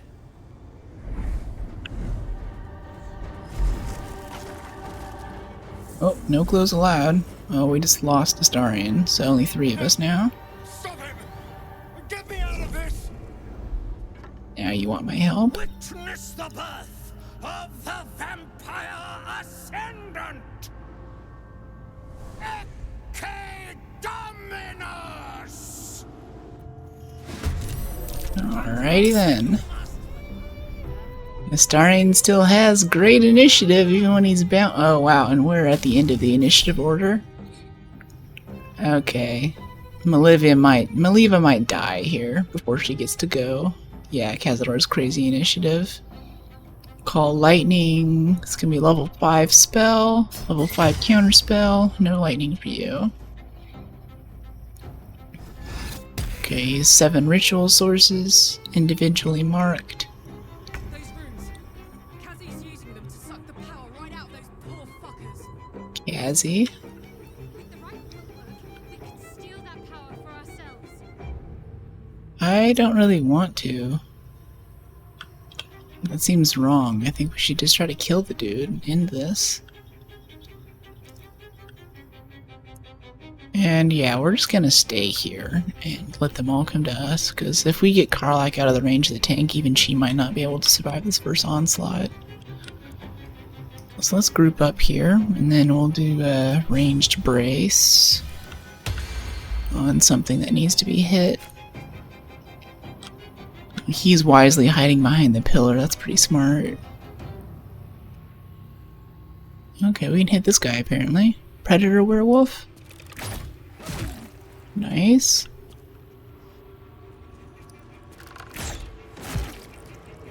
We got someone that has to do some kind of damage, right? And we'll take our rage, that's ready next turn. Hopefully we're kind of blocking Maliva from getting hit from random range stuff. Alright. Oh, and these are all undead, so Lathander's light's gonna blind like half of them.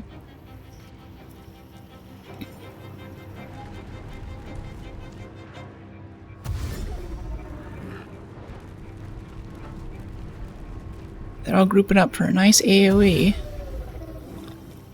Kinda like Moonbeam, Radiant, all of that. Well, actually, no, these aren't Radiant boys. These are just werewolf dudes. Yeah, these are just randos.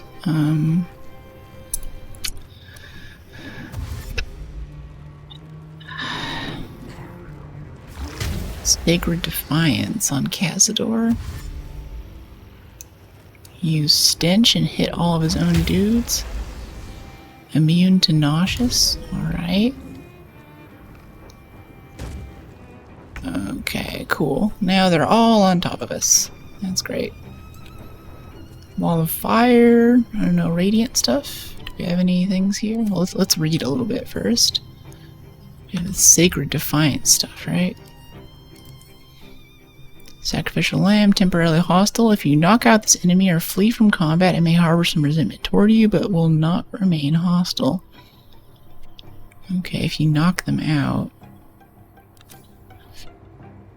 Okay, and we have what? We have what, 4? Mist form for 1 turn, Cazador?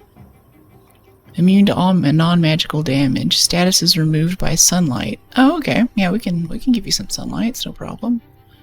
And Chatterteeth is gonna go. Necrotic resist. Alert. +5 initiative. Can't be surprised. Passive feature. Affected entities incorporeal. Can be shoved, thrown, or used as an improvised weapon. Yeah, so I think that we just throw him off the ledge, honestly. I kind of want his staff though, and I think we'll lose the staff if we do that. So we're not gonna throw him off the ledge like we did with Orin.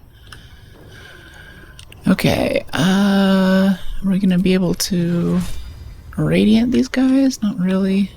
How about this guy? Is this guy radiant vulnerable? No, he's blinded though by Lathanders. Ghastly Fume.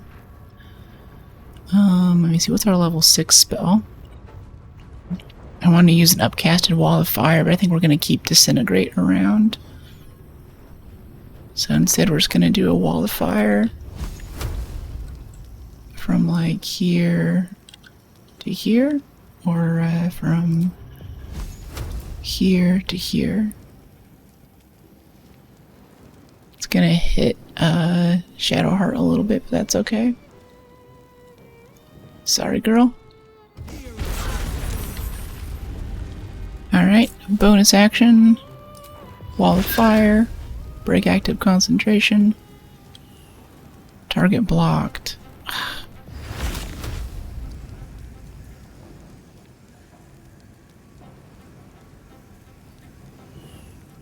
Okay, let's roast these again. There we go. Double wall of fire. Nice. Let's see, now we've got these guys on us, but we're just gonna move a little closer to the tank. In turn. Now Chatterteeth gets to go. Eye Bite, asleep on Carl. Put a creature to sleep. Level 6. Well, there goes our level 6 slot. Oh, I should have used the thing that doesn't expend the spell slot. I forgot about our staff passive. Sucks. Okay, can we like Moonbeam this guy from behind the wall? Provokes opportunity, 100% high defense. Like an upcasted Moonbeam though, since we're dealing Radiant. We're gonna provoke opportunity, but gonna provoke 2 opportunities. We could also teleport. This is gonna be an action. I think we'll teleport back after we do this, because I really want to get some Radiant on this guy. He saved. Alright, that's our first opportunity attack. Level 3 Moonbeam, 100%. Yeah, oh, and he saved.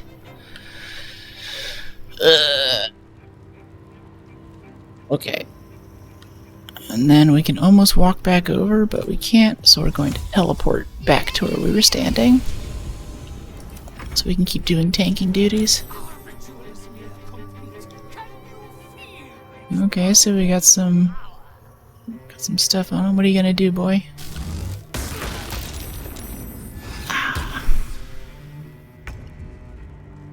Okay. It's usually my move doing that kind of thing. Okay, then he turns back into his dumb little thing. Okay, I think we have to ignore the ads and just go for him, because what, it's gonna be 4 turns before he ascends? 7 ritual sources. 70 temp HP and your attacks and spells deal an additional 7 to 70 necrotic. After draining a vampire spawn's life force. Temporarily hostile, sacrificial lamb.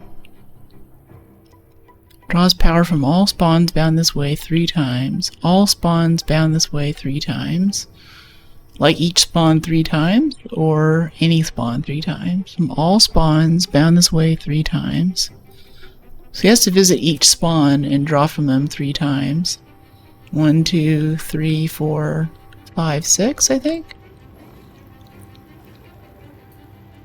I don't know. I think we just kill the ads and then we kill him. I think we have time. I'm not sure though, I don't know. Let's see, I think we can cleave and kill this guy and these 2 bats. Yeah. Roll the 1, reckless, get some advantage. There we go. That kills those 3. And then probably this guy here. Yeah. Sounds good. Hit that one. Use your executioner. She's like getting terrible rolls, but because it's a barbarian, we can still just overcome it. 49, 41, 29. There's a small chance that we instantly kill this guy. 5 out of 58. Opportunity attack. Yeah, we'll take the opportunity. Get back over to the tank. Not close enough. There goes aura of warding. Alright, bats burn up. I love how they're all running through the fire on their way to us. Wow, that almost killed Shadowheart. She's down to 16 HP. Nice, nice. And that guy did claws on Maliva instead of killing the tank. That's so weird.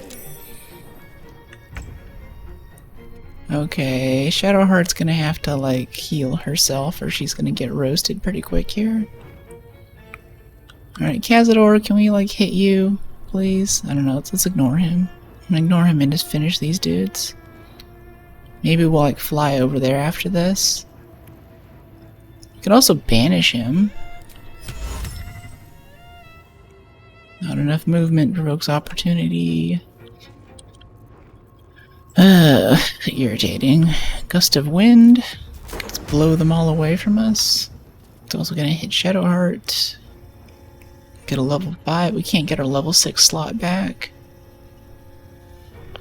Level 5 spells.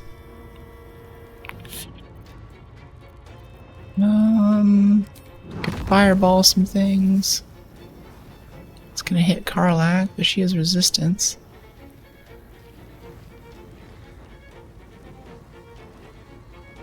Just do another wall of fire. Level 4 spell. I really don't want. Oh, Shadowheart's paralyzed right now, too. Jeez.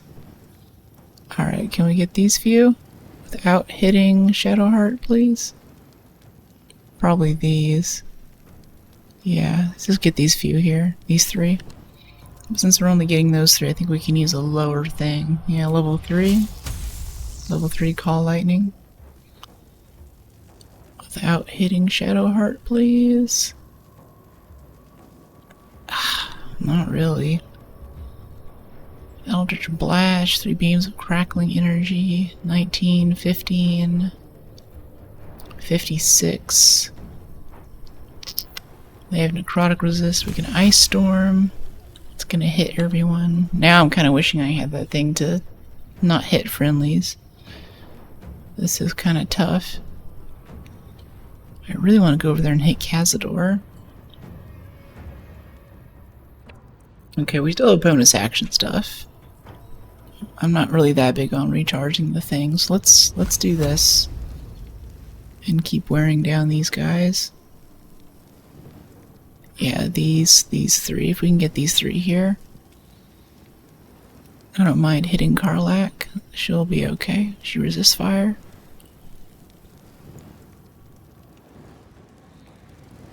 Yeah. Target blocked. That's irritating. Target blocked. Well, don't let me pick a target that's blocked then. Like from right here to right here. Yeah. Alright, that roasts them a bit more. Do like a quicken spell. Maybe we could do like a one of our big ones. Necrotic level 4 spell. I kind of want to hold on to that. I mean, yeah, let's do this without expending the spell slot, and then do a blight on a big boy. Wait, do you resist necrotic though? Yeah, they do. They do. We don't want to use blight on him. We can use a disintegrate, but I want to use that on Cazador. We have lots of level 3s left. Let's just do a lightning. That's fine. Let's get these 3. Okay, that killed him. That's very good. He's down to 17. That's good. Now we're gonna hope and pray that Chatterteeth doesn't completely kill our tank right now. Ray of Frost on Karlak. This is a evocation cantrip. Yeah, use a level 3 counterspell. We don't need her getting frosted. Clack, clack. Okay, and oh, we actually can't have Shadowheart heal herself because she's paralyzed, and now she's dead. She hasn't died for a long time, if ever. That sucks. Or she's not dead.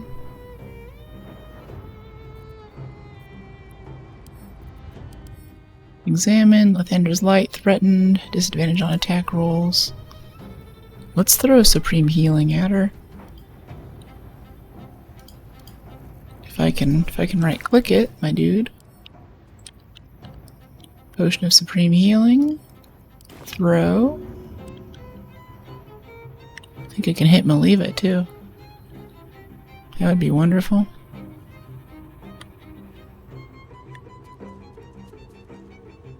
Throw it. Critical miss. Okay. Let's try again. Can we do like an enraged throw or something? Pick up a creature or item. Additional damage and knock prone. Maybe we don't want to hit her exactly. We want to hit like next to her. Like right here. Yeah, like that. Throw it.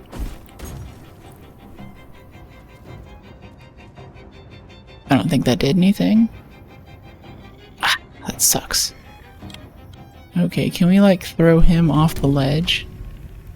Or throw him off the ledge? Whatever. No, it's just whack him. Just don't get fancy. Alright, fine. Take your opportunity. I don't care. So you stand over here. Try to keep her from getting hit. Okay, protection. Good job, tank. You can still use protection. Are you unparalyzed now? Yeah, she's unparalyzed. When she comes up here, we'll be able to heal. And save the day. I hope. Okay, this is a 14, and this one's a 43. Do you have any regen? No. Nauseates all around us. All around it. Shadow Entangle, Arabella's. Tempted to do cantrips here for this 14 damage, 3 to 30. Yeah, it's Twin Spell. Twin Spell, a Bone Chill. An undead target receives disadvantage on attack rolls. That sounds cool. Select this undead and this undead. Now they're both bone chilled. And that should help keep Shadowheart alive, hopefully. Don't kill Shadowheart. Okay, Ray of Frost. Load up cantrip. Counterspell 3.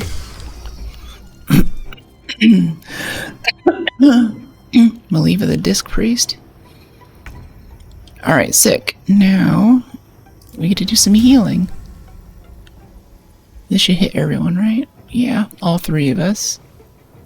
Good.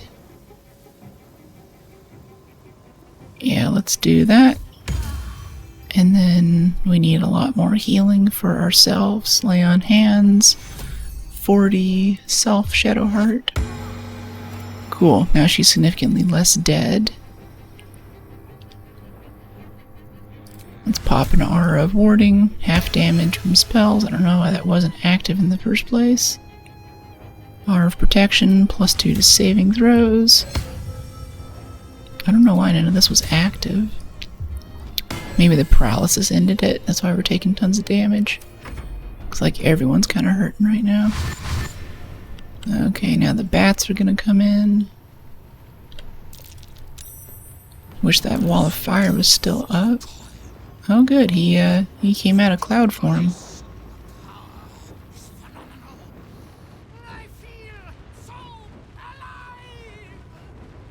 Okay.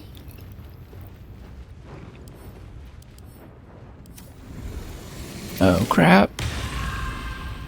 Saloon the prayer book. We should leave it. Unless we need kindling for our campfire. Well, I think he just ascended. Did that also kill Astarion? Yes.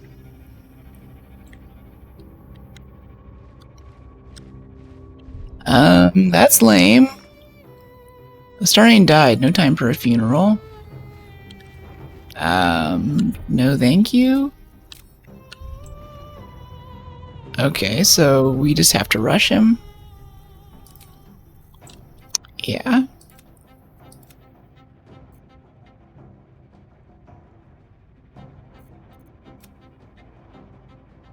Oh, that quick save is so far back. Oh, that sucks. Oh my gosh. Are you serious? Are you serious right now? 129. 2 hours of play.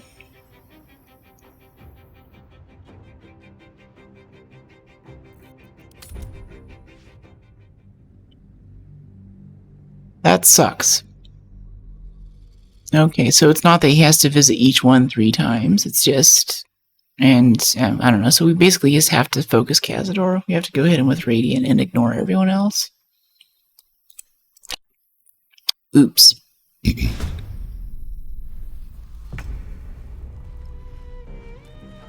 Yeah, by this point he's already done his thing. He's already ascended.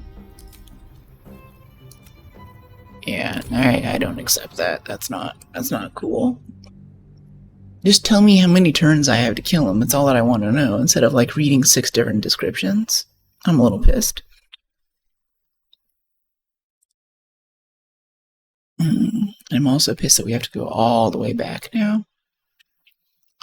But what, we need to go upstairs and we need to read the book again, right? So we run upstairs, we find the thing through that jump puzzle, we read the book, and then... What else did we find down there? There was that dagger. Okay. Descend into the depths. Sorry, chat. That sucks. Okay, so we can open this. I never knew any of this was. There was no combat or anything, was there? Yeah, this was just exploration stuff. So go over here, you have a Featherfall scroll. Scroll of Featherfall. Make sure everyone's in range. I don't know why we're top down right now. Jump down.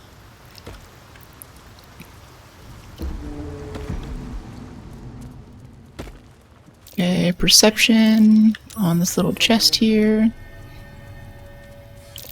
Just gonna speed run this little area and get back to that fight so we can try again. And yeah, we're just gonna... Oh wait, don't. Do not touch that. It is trapped. Cazador... Or, no, Cazador Astarion. Open. I can't believe that we didn't have a quick save for the past 2 hours too, like... I try to hit it whenever we go through main areas, and the game does it often enough, I generally don't have to. Okay, so we go in here. There's the braziers. I'm going to hit the button. Activate the thing. This time Maliva's going to go up there. These things have stayed interesting. Come on, keep, come on, follow on, Maliva. What are you doing? Why are you falling behind?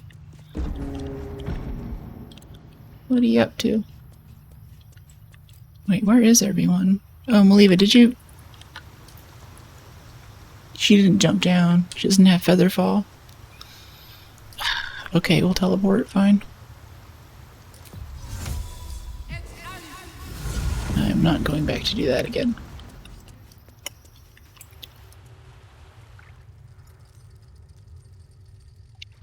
And then we will teleport again once we get over here. Well, no, we won't. I think we'll be able to jump this. Should be easy enough.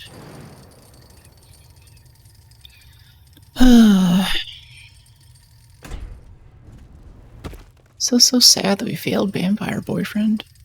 I don't like save scumming like this, but I don't know, based off the descriptions, and I just didn't think it was that possible that, you know, he would ascend within like 3 turns. Like, most of the time, whenever you have a turn limit, it'll tell you, and it'll be like, you know, at least 4 or 5 turns. Instead of him just like instantly becoming OP and killing Astarion, like, jeez. Okay, we're gonna go ahead and read all of this stuff. Yeah, power structure, get the Ith Bank and the dessert wine.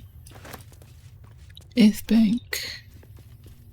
Alright, let's talk to the skull. We actually have someone who can roll these wisdom checks now.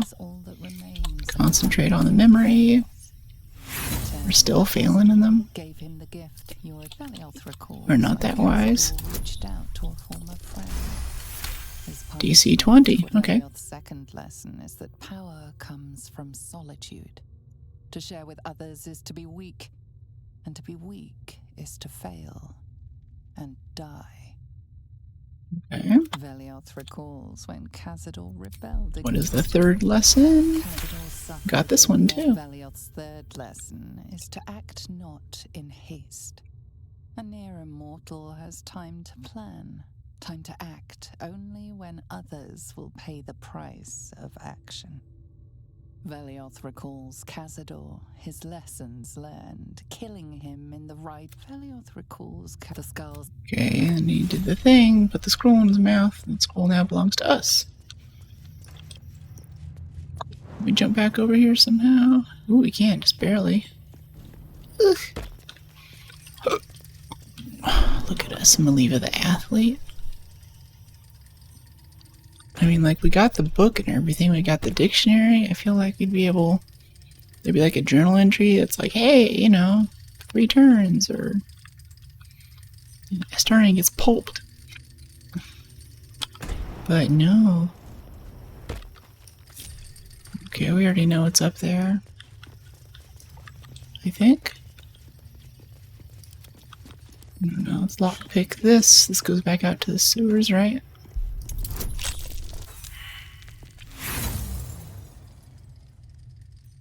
Try again. Rough day for Astarion. There we go.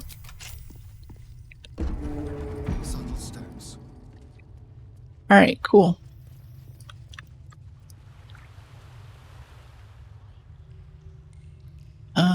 So coming back over here. Oh wait, no, that's right. We go out through here, and then we go back upstairs. And we can try the special door again. Yeah, and then we'll go rush Cazador and just pour as much damage into him as humanly possible. With lots of radiance, so he can do literally nothing. And I'm not interested in trying to take the power for ourselves. We just want to totally stop the ritual. Stop bad things from happening. Okay, Cazador's dungeon. And then we go here and open this. Over here and talk to Astarion's boy toy again really quick. Just like the door to the ballroom. Press the signet wing into the hollow. Into place, and the door opens. Pungent, musty air again. Approaching the cells, you're met with hollow eye. I used to live. Sebastian. This is how all of your lovers end up. Let us help. We succeed the check again. That's why we're here. Here to destroy Cazador. Where's the key? It's his staff. Where is he now? He's right through there. What do you want to happen? I don't want to die here. Sure can do. We can also just try letting these out, too. Let's talk to Astarion really quick. Stop me yet. I don't know, let's try letting these people free first. See what happens. I will need to sacrifice. You can What's the save point them. if they are unleashed? They will cause incredible carnage. The moment they will be die. ravenous. They must die. Better they serve a purpose. Do they serve a purpose? There's still hope. You got out, you got better. In a state far beyond anything that ever happened to me. Have a little Decades hope. of hatred will have piled up inside of them. I can't even begin to imagine. Well, let's try it. Set them free. Don't waste a step. Like, we can just pick the locks on these gates. Lockpicking impossible. Whatever. Alright, cool. Quick save. Jeez. Oh, that's right, and then down here there was a little loot thing. I think it was the goblin had the Cazador dungeon key on it. Maybe that will let us set the spawn free though, not come to think of it. Oh, there's also an armed marble plate right here I didn't recognize. Let's disarm that, because we didn't investigate thoroughly enough last time. I assume it makes a bunch of fire drop from the ceiling. That's what fried this dude. Vampires before Velioff. It does seem like a miss that it wouldn't give you an autosave before a major encounter if autosave is a feature. Yeah. Yeah, really? Our illustrious predecessors. Brief notes on the secession of master vampires in Baldur's Gate by Lady Incognita. Urvask the Forebear. Zoltan Far the Eviscerator. Temporary suppression. This was from 612 all the way up to 1276. Velioff the Martinet, Cazador Czar the Avid. Velioff only reigned for 70 years. Looks like these guys have an average of maybe 40 or 20 years. This guy, oh, Madame Talon the Well-Preserved. The Well-Preserved. Zoltan the Eviscerator. Madame Talon lasted 90 plus 90, about 180 years, but everyone else only lasted about 20. I don't know what the current year is in this game, but he hasn't been around that long, actually. Okay, key to Cazador's dungeon. I want to know if that will open the stuff upstairs. I have hope for those poor wretches. I also have hope that they could join us in the fight. That'd be cool.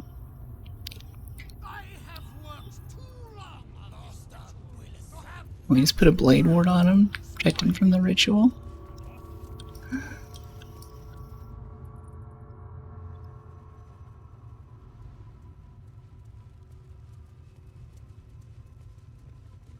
Okay, crypt gate, open. Please go. Do whatever you have to. So nothing? Okay, so we can't let the people out. Still alive, so that's progress. Okay, so we're gonna send the tank up there first, just like last time. I liked her positioning. And then I don't think there's any like persuasion checks or anything here. It's just Cazador is just, there's just some daddy issues and he wants to fight and that's about it. No, actually wait. Since we're safe scummy anyway, let's get into position like this. And then break off Astarion, since you're about to be useless anyway. Looks like we can sneak up right behind Cazador and just give him a piece of our mind.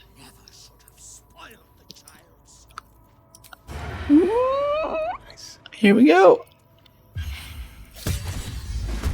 Nice crit. Okay, and then it just starts dialogue. Okay, so we could have just done that the first time. He owes you nothing. Daddy issues. We're gonna stop the ritual.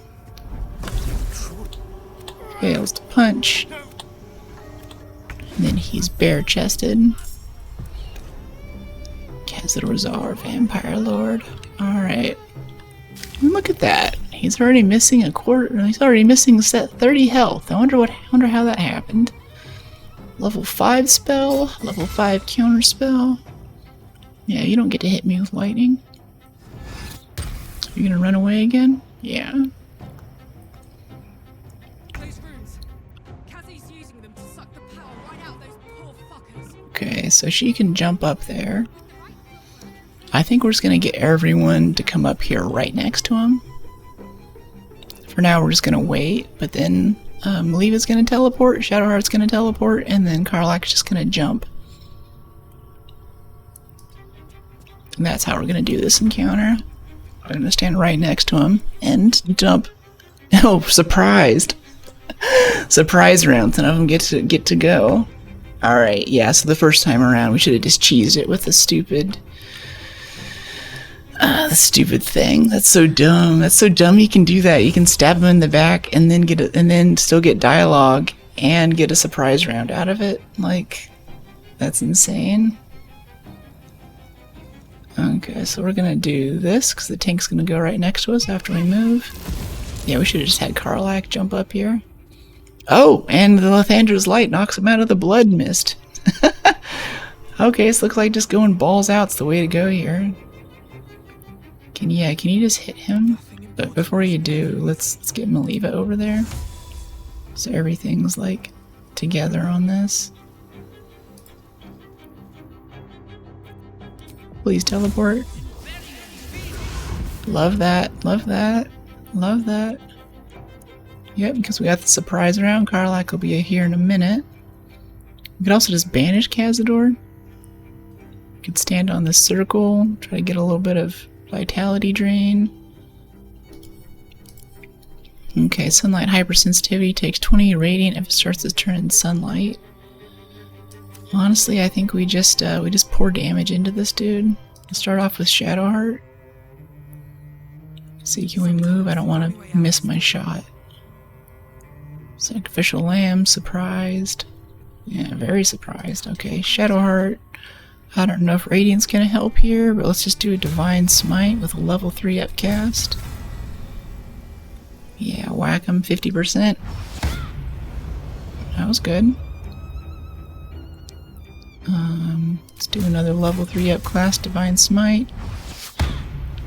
Miss. Okay, so we're just gonna try to pour damage into this guy. And then Maliva, I think Disintegrate is the most damage we can do. Yeah, level 6. 60% high defense. We could also do a thing that gives advantage on your next attack roll. For 2 turns. Yeah, I think we'll take that. Let's do a quicken spell. Wait. Oh, wait. No. No, we don't need it for that. This is an action? Okay, yeah, I do. Let's do True Strike so we get advantage on these. Because we really want this next one to hit. But we don't get to. I guess there's some special exception that keeps you from rolling True Strike and a massive attack in the same. Okay. Alright, well, I guess now we get a chance to use the staff passive so we don't consume the level 6 slot whenever we do attack. Alright, whatever. Hope you survive, Maliva. Let's go. Speaking of which, cancel end turn and get a little closer to the tank. Yeah. Don't get bitten. Wow, 20 radiant for standing next to her? He's blinded? That's cool. Call lightning and level 5. Counterspell level 5. No lightning for you. Just kind of push him. Yeah, don't let him run away. You have to cast Teardrop for massive attack. Whoops, that's music, not video games. Teardrop on the fire. When something breaks. I love that song. It's so good. We could just throw him off the ledge here, but I bet he has really good. I really want that staff. It's got to be so good. I wonder if we could just knock the staff out of his hands. That'd be cool. Alright, let's just do a reckless though. Also knock him off balance. But no, let's just hit him. We can also lacerate, make it bleed. 13 to 26, 13 to 26. What is bleed? Undead and constructs can't bleed. Alright, so that's not worth it. He's undead. Miss? Ugh. With advantage? We missed with advantage? That's never happened. Okay, 169 out of 208. Love that. And now Astarion is sad, and all of the bats come at us. Wow, a lot of bats are coming. Oh, Maliva got bitten. Oh, the bat bit Maliva. Okay. Sacred Defiant stuff is still going. Maliva and Shadowheart will be able to go before Cazador does. I want to roast those minions so bad with the qualifier. I don't know if we'll be able to, but that'd be so fun. Alright, Stinky Boy's coming over. Slightly less stinky cousin. Look at them all grouping up. I wish they were Radiant vulnerable. Well, I guess they are. Those are all vampire dudes. That might be a good thing to do there. Especially if we can get Cazador in the blast. I have a feeling that dropping Radiant on him helps us. Yeah.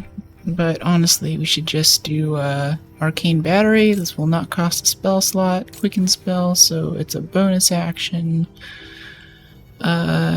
Disintegrate, because now we have advantage, even though it's a 60% chance. And this will do between 50 and 100 force damage.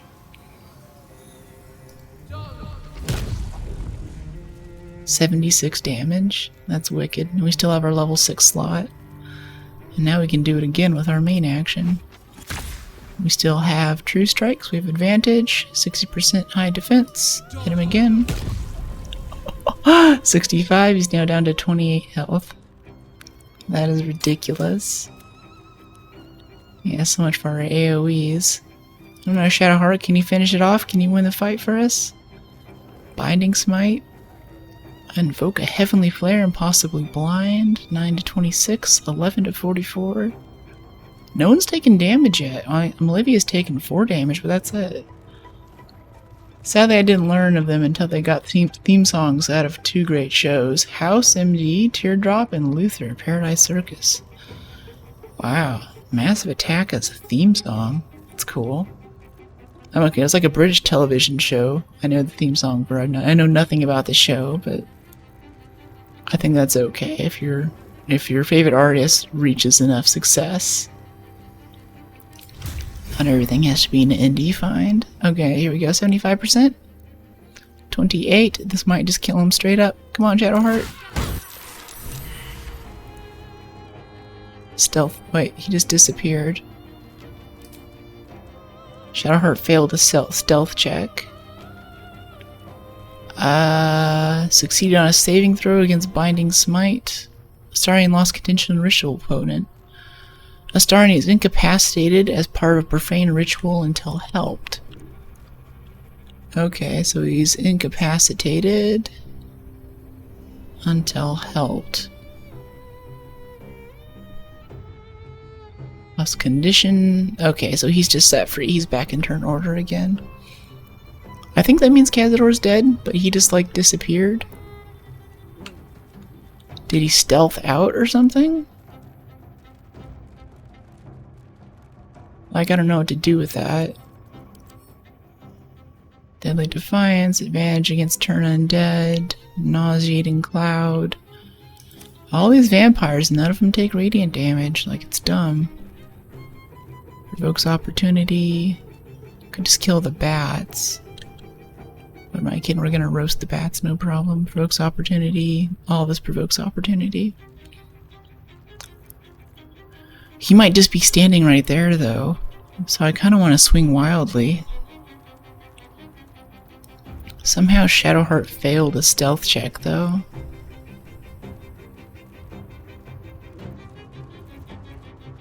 Dude, I think we're just gonna try like a Divine Smite, like right here. No target. Or an arrow? necrotic and piercing damage. Beast slaying, humanoid slaying, double damage to humanoids. We need an AoE arrow, like a fire arrow or something. Raffish midnight outfit. That's pretty. Arrows. Salving. Cures of poison, paralysis, or blindness. Okay, arrow of fire. Send to Shadowheart. Shadowheart, use your arrow of fire just in case, because I don't think he's dead. I'm not buying it. We can't shoot the arrow of fire? Apparently not. We can shoot this necrotic arrow. Oh, this is irritating. Maybe holy water? Yeah, let's throw some holy water. That sounds good. Hit this group here. Disadvantage. Yeah, it's right there where he was standing. I don't see any Cazador around. I think we just disintegrated him. Maybe that means we don't get his staff. I don't know. Whatever. It's fine.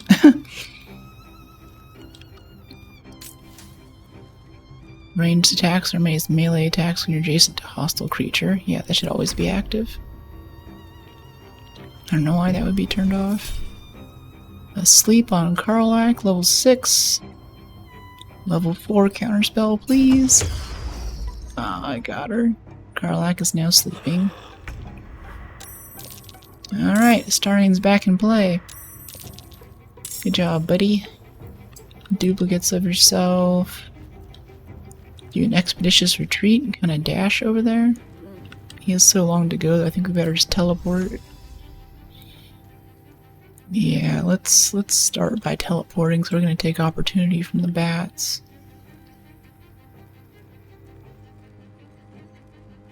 Teleport here.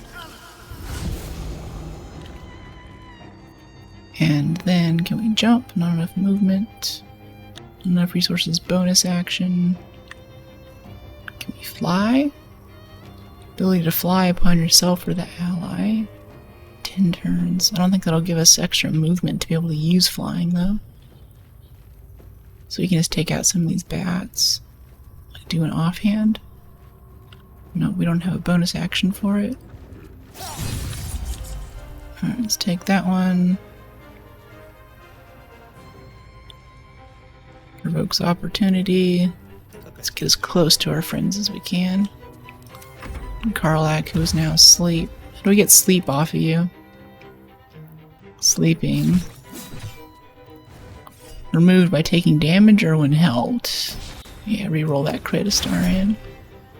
Sentinel. Yeah, kill the bats. I believe he keeps getting bitten by bats. I think we won though. I think Cazador's no more. We disintegrated him. If we didn't get the staff, it's fine. Our staff that we have is plenty good. Well, they're all grouped up. And those Starian's in the middle of them.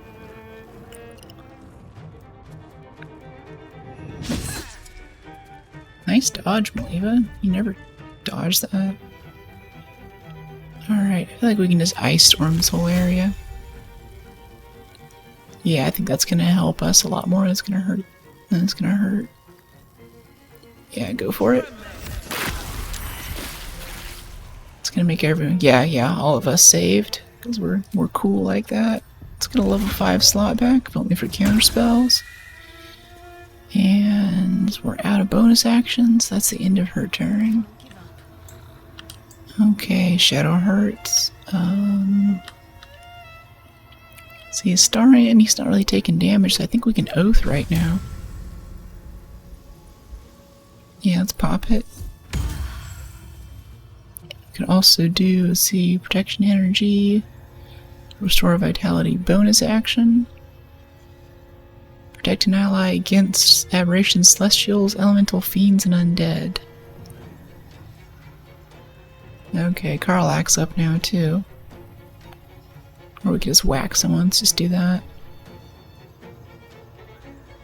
Hit that one. Try to daze? Sure. That one's dazed. Sucks being dazed. Still breathing, despite everything. I feel like everything that's an enemy in D&D will daze people. Trying to put her to sleep again? This is a level 6. I have a level 5. Cool. We didn't counterspell it, but Karlak saved. And then we have a bunch of more bats come in. Are the bats just continually spawning there? I can't tell. Thought we already killed these bats. Okay, we need to be raging. Maybe the sleep unraged us or something. Let's finish this guy. Very nice. I think that'll charge our crit too. Hit this one, 37, 40. I think we hit this 37 first. Don't slip. Yeah, we used our stored crit right away. That's cool. That's really cool. Alright, and then Astarion, we need you next to the tank. So you don't get instantly killed. Can you just jump there instead of using a teleport? Rogue's opportunity? No, just teleport. Yeah, that's cool. That's fine. Boring but useful. Got everyone back in a group now. So what, Astarion was up on the altar for maybe 1 turn? Maybe 2? So we just bursted down the boss in like 2nd turn or something. They're just growling and snarling. They're not attacking. That's weird. Let's see, let's do like a wall of fire. From here, we're gonna hit this Chatterteeth guy too. All the way through here. Let's just try to kill the minions. If we started here, so they can't walk around it. Went all the way back over here. That looks good. Yep, no more minions. Hehe. That's cool. Great spell slot, level 1. No, we'll keep it for other sorcery point stuff. Fly. Didn't know we had ability to cast fly on ourselves. That's new. It's probably been there for a bit. I just didn't recognize it. Can we sunbeam this group? Without hitting Astarion? Or moonbeam? Yeah, moonbeam. Sun and moon. Upcast to 3. And hit these 3 guys here. Yeah, that's good. Missed him though.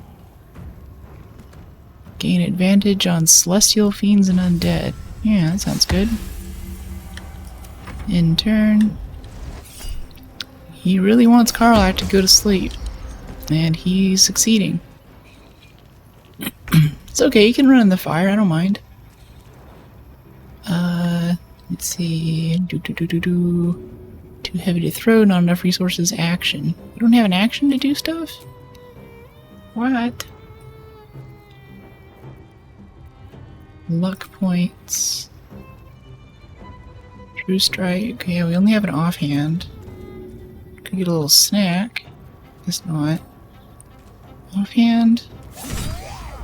Nice crit. It's weird, it's an offhand, but it's like, it's double critting. Nice dodge. They're all getting so blinded by Lathanders. It's so much better than the Night Song spear thing. Wow. That was a intense turn. This guy's like 3. We want to hit this guy. Concentration, sleep, mage armor, poison immunity, bludgeoning vulnerability. Bludgeoning. Call lightning, bone chill, necrotic. Just scorching ray on him would be fine. Target too far. Okay, lightning. Yeah, go for it. That also gives him mental fatigue, which is good for us. In turn, shall we... Yeah, let's just hit this guy. Branding Smite.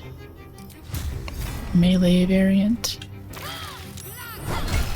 Walk right into your moonbeam, good job. Level 2. Nice crits.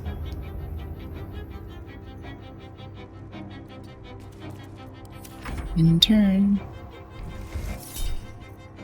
Ray of Frost, Maliva, Evocation, Counterspell 3. Yeah, no frosting me. Wow, everyone's at full health and we're kicking butt. This is cool. There's still a bat in? Yeah, the bats are just continually spawning. Okay. Whatever. Yeah, see, Maliva can go. Can we get another wall of fire up, maybe? Maliva, can you go? Please. It's stuck on Astarion. Everything's going dark. Not yet. Please. Astarion, can you help her up, maybe? Temp HP.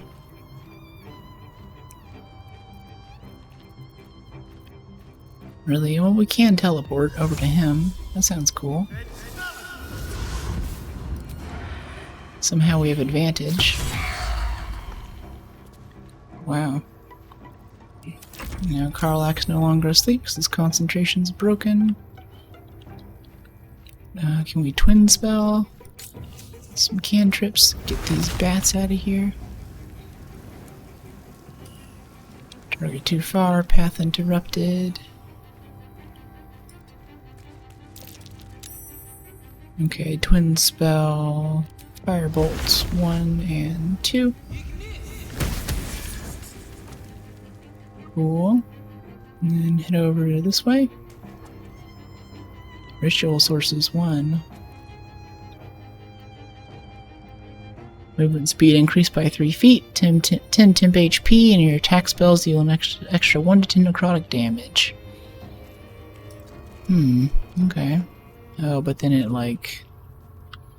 So I guess we could all stand on these things, but there's 6 of them. We only have 5 people. I'm ready. Yeah, I think we're just gonna shut down this ritual. Leave it alone. Heading there. Head this one over here.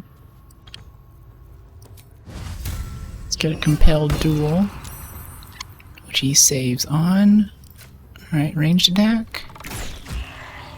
Cool.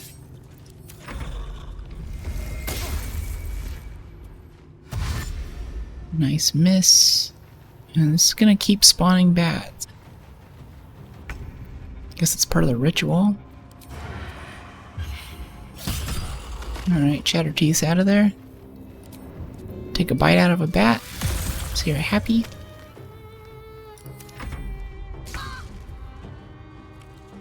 Okay, Maliva, do you have a nice AoE to finish these guys off? Say an Eldritch Blast.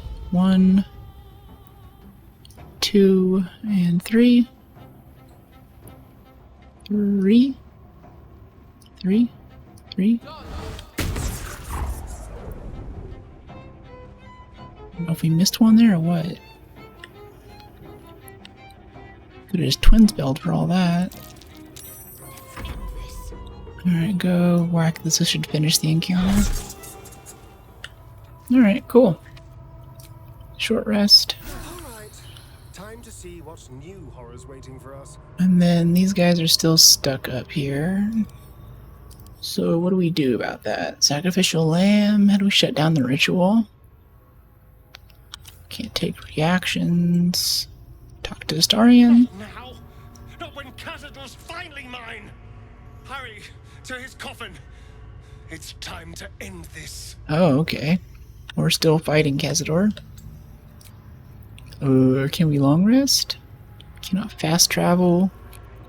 Yeah, we don't have any, like, spells, so we're gonna do a little angelic slumber, at least on Maliva here. My faith will guide me. Probably on, oh, no, you feel, Shadowheart still has healing radiance. Okay, yeah, she still has her channel oath charge. She doesn't need it. He's okay. Barbarian is a barbarian. Yeah, yes, I think we're good to go, actually. Soldier. Let's loot these guys really quick. I don't think there's going to be anything on them.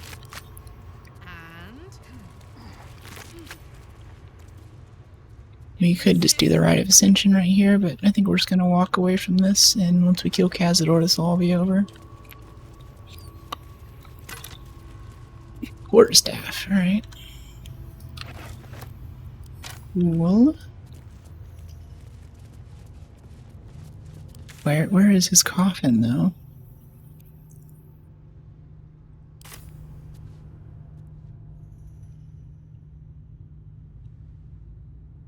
I feel like we're walking into... Oh no, this is it right here. Alright. Can I have Maliva do this? Touch this? Open?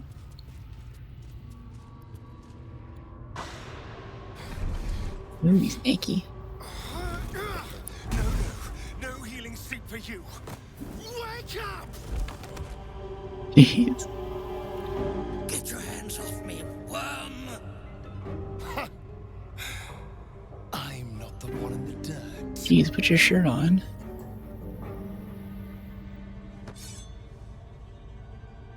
One last thrust. And I'll be free of you. I'll never have to fear you again. But if I finish the ritual you started, I'll never have to fear anyone. Ever. You think me a fool? That I would allow anyone to usurp me, speak the words, and ascend in my place? The runes I carved into your flesh bind you and all 7,000 souls to the ritual. Complete it, and those bearing the scars will be sacrificed, you included. You are simply a means to an end. I made you to be consumed. I am so much more than what you made me. Yeah. I can do this, but I need your help.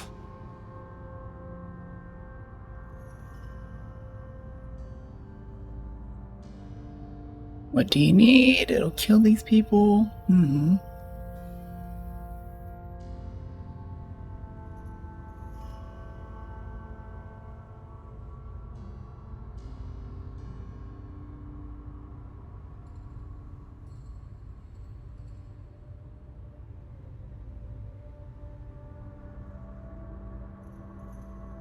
On a sec.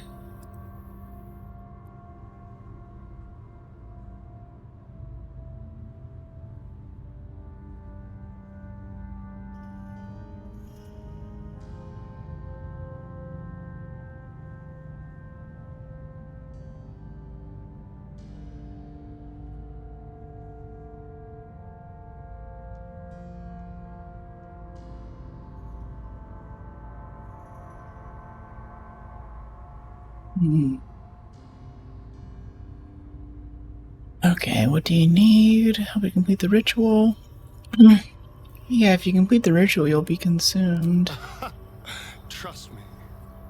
I know what I'm doing. So you think he's lying?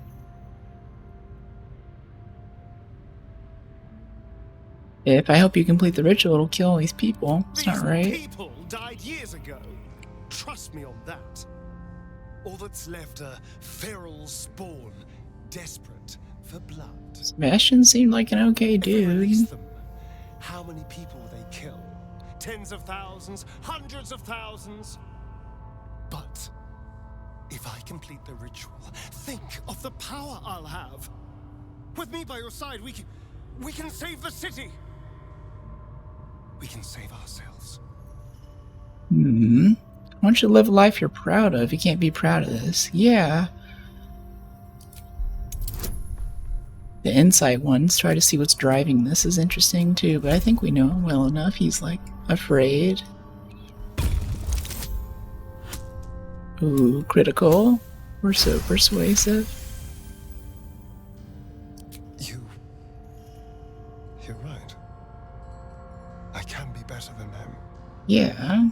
But I'm not above enjoying this. Yeah, I think you deserve to stab him a little bit. After a lifetime of torment. Oh my gosh. Well, not.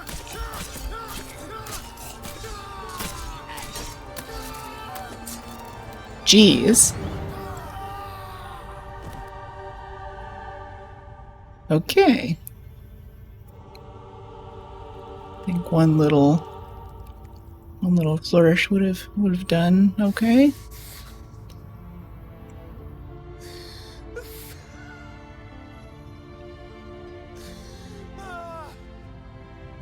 Aw, he does have feelings.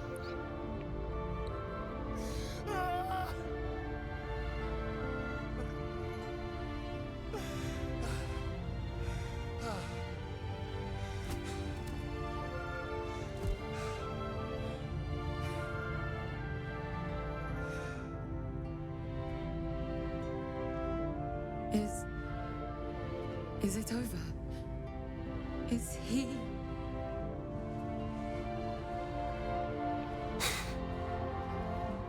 Yes. He's gone. Room full of shirtless vampires. Means you can be free, do whatever you want. You can do whatever you want. Sounds terrifying. And it is. But there's opportunity in it too. You can hide here, living in the shadows like parasites. Or you could be more than what he made us to be. You can choose differently, of course. But the consequences are on your head. And what does it mean for them? Now that is a question. Cazador's staff controlled everything during the ritual. If it controls the cells too, you could decide their fate. Yeah. Release them, they deserve the same chance. Some sacrifices just aren't worth it. The poor wretches in the cells are innocent. They shouldn't have to suffer just because I lured them here.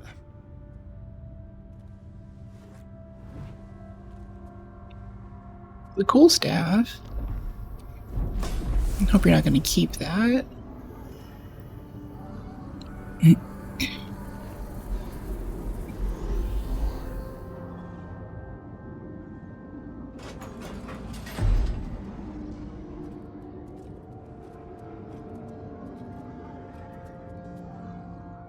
They'll need someone to lead them. Take the tunnels into the Underdark. Find somewhere, well, not safe, but less perilous. What? No, we can't. Just try to keep them out of trouble. Yeah, that's a good solution. They're gonna be feral, right? Washboard abs galore. I think we're done here. Let's go. Yay! End the cycle of violence and misery. That's it. He's gone. After all these years, these centuries. It's really over. I'm proud of you. I'm glad you think so, because I'm not so sure. I just feel numb. What I've lost. What I've gained. It's all so much. And God, all those spawn. Free in the Underdark. I need some time, I think. Just to let it all sink in. Let's just go. This place reeks of death, and I want to feel alive again. Whoa is the name of the staff. WOE. Whoa. Okay, 2 to 9 damage. Same damage. Arcane enchantment. Gain a +1 to spell save and spell attack rolls. Already have that. Arcane vampirism. When the creature is affected by your spell, fail any associated saves, you regain 1 to 4 hit points. Yeah! And it comes with a blight. That's kind of cool. We could use that. If we get another level up, we could swap out blight for something else. Wait, bound weapon? Does that mean you can't drop it? It can't be knocked out of the wielder's hand. It automatically returns to the wielder when thrown. That's cool. But still, though, not expending a spell slot. Can't beat it. Okay, what else does he have on him? Rhapsody, very rare. This is a dagger, light, finesse, thrown, a +1 to attack rolls, damage, and spell save DC through every foe you slay up to a maximum of +3. Sweet bloodletting, possibly inflict bleeding when hitting a creature with this weapon while hiding or invisible. Yeah, that's okay, but it doesn't have the crit bonus that we're looking for. I'll let us try and hang on to it. Czar family ring. Alright. Send that to... Yeah, I think we'll just pick that up. Dang it, if you had started using that staff every enemy you kill with it, you could have been, like, said, woe is me. Woe is me. Woe is I, for I wield the staff of woe. The staff of woe. What's hiding here? I wanted to have like a Owen Wilson woe. High security vault number 3 key. Okay, we already picked all of those in the bank. Already been in and out of it. Wait, why is it still glowing? Already gained 3 experience. Yeah, there's still like a thing here set on Cazador. I don't know, can we like throw his body off the edge? Target too far, path interrupted, whatever. No silliness needed. This is a serious Twitch channel. No silliness or jokes allowed. Pro gamer concentration only. I mean, can we like teleport out of here? Do we have to walk the whole way? Hey, what's that door over there? See that? You see, that's a passive AoE. Enemies within 10 meters suffer +1 depression. The power of woe. +1 depression? I don't feel like fighting Maliva today. It's just too much. How delicious. Target too far? Not enough space. Can Maliva teleport over there? We did this, and then... what was it? Not quickened. See, break off Maliva so no one tries to jump into the pit when we do this. Not enough space. It's interesting, you know, it's just right over there. No, we can't get to that. It's just decorative. Okay. I think that's everything around here. Anything else in the quest log for it? We defeated Cazador and released his prisoners. We should tell Olma the good news.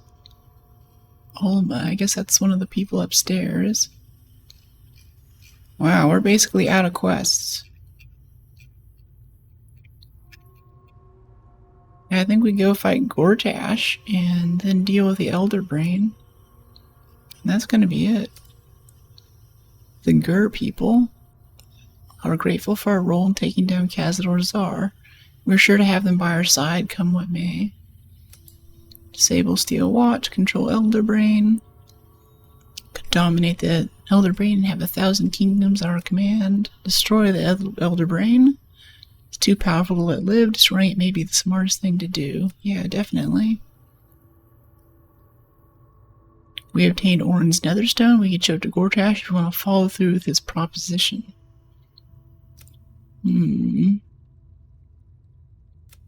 Re Orpheus. We haven't had an opportunity to even try that yet. We're not touching the frosty tadpole. Talk to Mizora. Yeah, I think this is glitched because whenever we go to camp, Mizora's not there. Return to the guild hall and tell Nine Fingers. We can do that right after we go upstairs and, yeah, tell Alma the good news.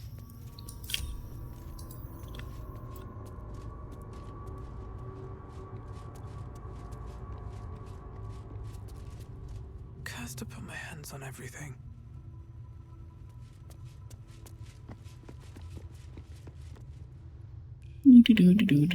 Oh, there's Alma. Whoever that is. Are you a harper? Do you want to fight? You look kind of fight ready. You killed one vampire, but released 7,000 of his spawn. Have you lost all sense? They're okay. Innocents. To kill them would have been an even greater crime. And our children? What of their fate? Cazador turned everyone we brought him into spawn. I can only assume your children were somewhere in those wretched cells. You'll find them in the Underdark, although you may not like what you find. This is difficult news. We will need to decide what it means. Thank you for what you have done. Slaying Cazador was a great justice. As for the rest, well, time will tell. Fair enough. Okay, now we can fast travel out of here. Alright, completed. Okay, let's go. Let's see, for the end of stream here. Let's see if we can try talking to Mizora again. So we go to camp. I just haven't seen Mizora around, like, basically ever. I assume she'd be over here by Will, but she just, like, does not exist. Let me look at the map. Karlak. Clocking in. Lurking time. Hey, Zlatan. Good to see ya. Oliva, Shadowheart, Will, Mince, Scratch. Okay, I'm gonna look this up really quick. I rolled my eyes when she did the "what about the children" argument. I do not like when people try to dead end debate into presumed sacred ground. Yeah, I feel you there. You're really like, oh, but this, but that. You doing vampire bit? Yeah, we just finished it actually. We chose to have Astarion not ascend, and I don't know. I want him to go be his own person. I don't think that becoming a ballast super vampire demon thing is really gonna help him. I think absolute power corrupts absolutely. So, yeah.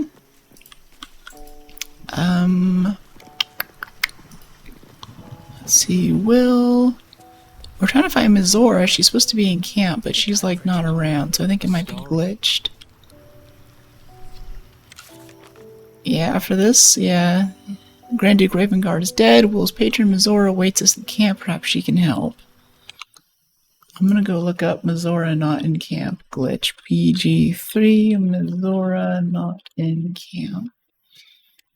Is this glitched? Won't show up in camp after the ceremony.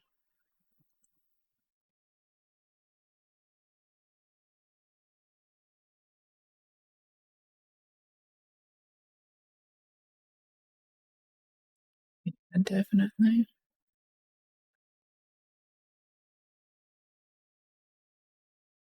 Oh, I have an interview coming up in 15 minutes too. Okay. Alright, let's figure out this Mizora thing really quick, and then I gotta head out really quick.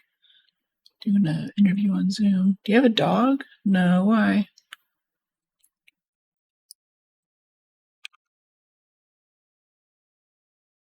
You save after the coronation. I tried just reloading. I tried twice. Stays in the game. I heard the wolf. No, I haven't heard any wolf. I might have. Maybe I wolfed whenever I coughed or something. Woof. The Lord does not appear in my camp. They changed something from one of the recent one of the recent patches. There's a specific trigger, or it's random. The trigger may be obscure. You just had to make hard decisions. I imagine the answer isn't what you wanted. Told me to meet. Got tired of waiting. I let the Duke die. The quest now asked me to talk to Will, but he hasn't even been in my camp since I started. Will is in our camp, but I don't think he says anything. I'd like you to join me. Incredible powers. No. Like Mazora's like not here. Bats succumb to death. Yeah, rescue the Grand Duke. Talk to Mazora. No Mazora. BG3. Rescue Grand Duke. Talk to Mazora.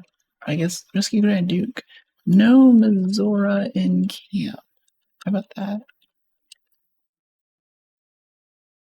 Yeah? Yeah, Grand Duke's not showing up in camp. Go to Will's Demon and Worm Rock before the lower city. You'll see why. There's a chance he died to a random trap in Worm Rock that goes off while fighting the boss, and she can fix that. The glitch is caused if he didn't leave the sub before you. Never mind. The issue is with Will's quest. You have to speak with Mazora in your camp, then Duke appears. Speaking to us, I found is that this is due to a certain bug in which Raven Guard and the saved captives don't move toward the ladder of the submersible once you escape with it. I had to do the whole mission again and gave up the inventor to the temple just to speed up the process. All other attempts result in the same bug. Raven Guard appearing in camp is tied to another bug that happens if you try to save Red Hammer from the wave speakers. If you're not close enough when the fight ends to trigger his dialogue, the game thinks he's dead. But the Duke and the gnomes did get off the submarine. Okay. Got off the submarine, did not fight the wave speakers. He's not appearing in my camp, doesn't show up.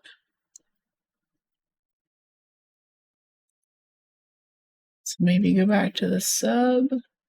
Rescue Grand Duke. I don't know. Let's see, where's the Grand Duke? Worm Crossing. Okay, part of Will's companion quest. Side quest is finally complete. East ladder to the submarine. You need to activate the lever outside cell. Yeah, we set him free. He should have left. Once he's in the submersible, he cannot be harmed. Okay, BG3 rescue Grand Duke. How about BG3 rescue No Mazora in camp? She does not appear in my camp. Remains as a camp, and camp as a follower if no other reason than their own amusement, allowing the party to learn more about her and Will's patron. Yeah, is anyone else hide Mazora simply not showing up? Sometimes this happens. She won't ghost indefinitely. Act 1, we're on Act 3. Went to Karlak with one of my party, killed her without interacting, spoke to Will, and he felt pretty bad. Resurrected Karlak. Okay. Should you save Mazora? Manage to kill Mazora. Save human form. Mazora without Will. Mazora. Should I kick Mazora? Yeah, I think it's just a bug, and it's way too far off. Yeah, we did the sub such a long time ago. We just have to hope that she shows up, but otherwise this is just bugged. We're not going to be able to finish this quest. And maybe we'll be able to free Orpheus if the Astral Prism comes up, but I haven't seen that for a while either. Yeah, all that's left is to go kill Gortash and then kill the Elder Brain, and I think that's going to be the game.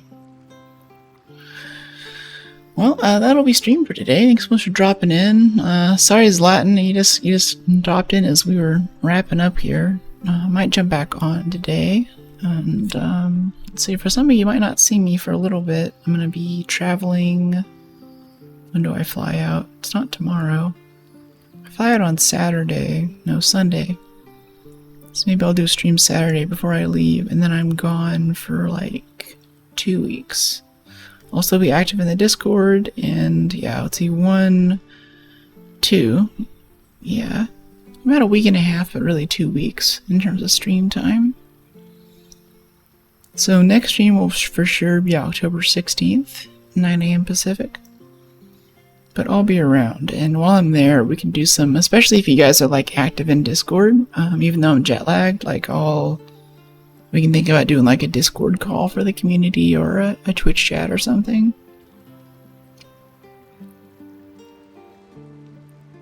Yeah, I think that'll be good. Anyway, thank you so much for joining today. I'll go ahead and do a no raid sign off again. Thanks so much for coming in.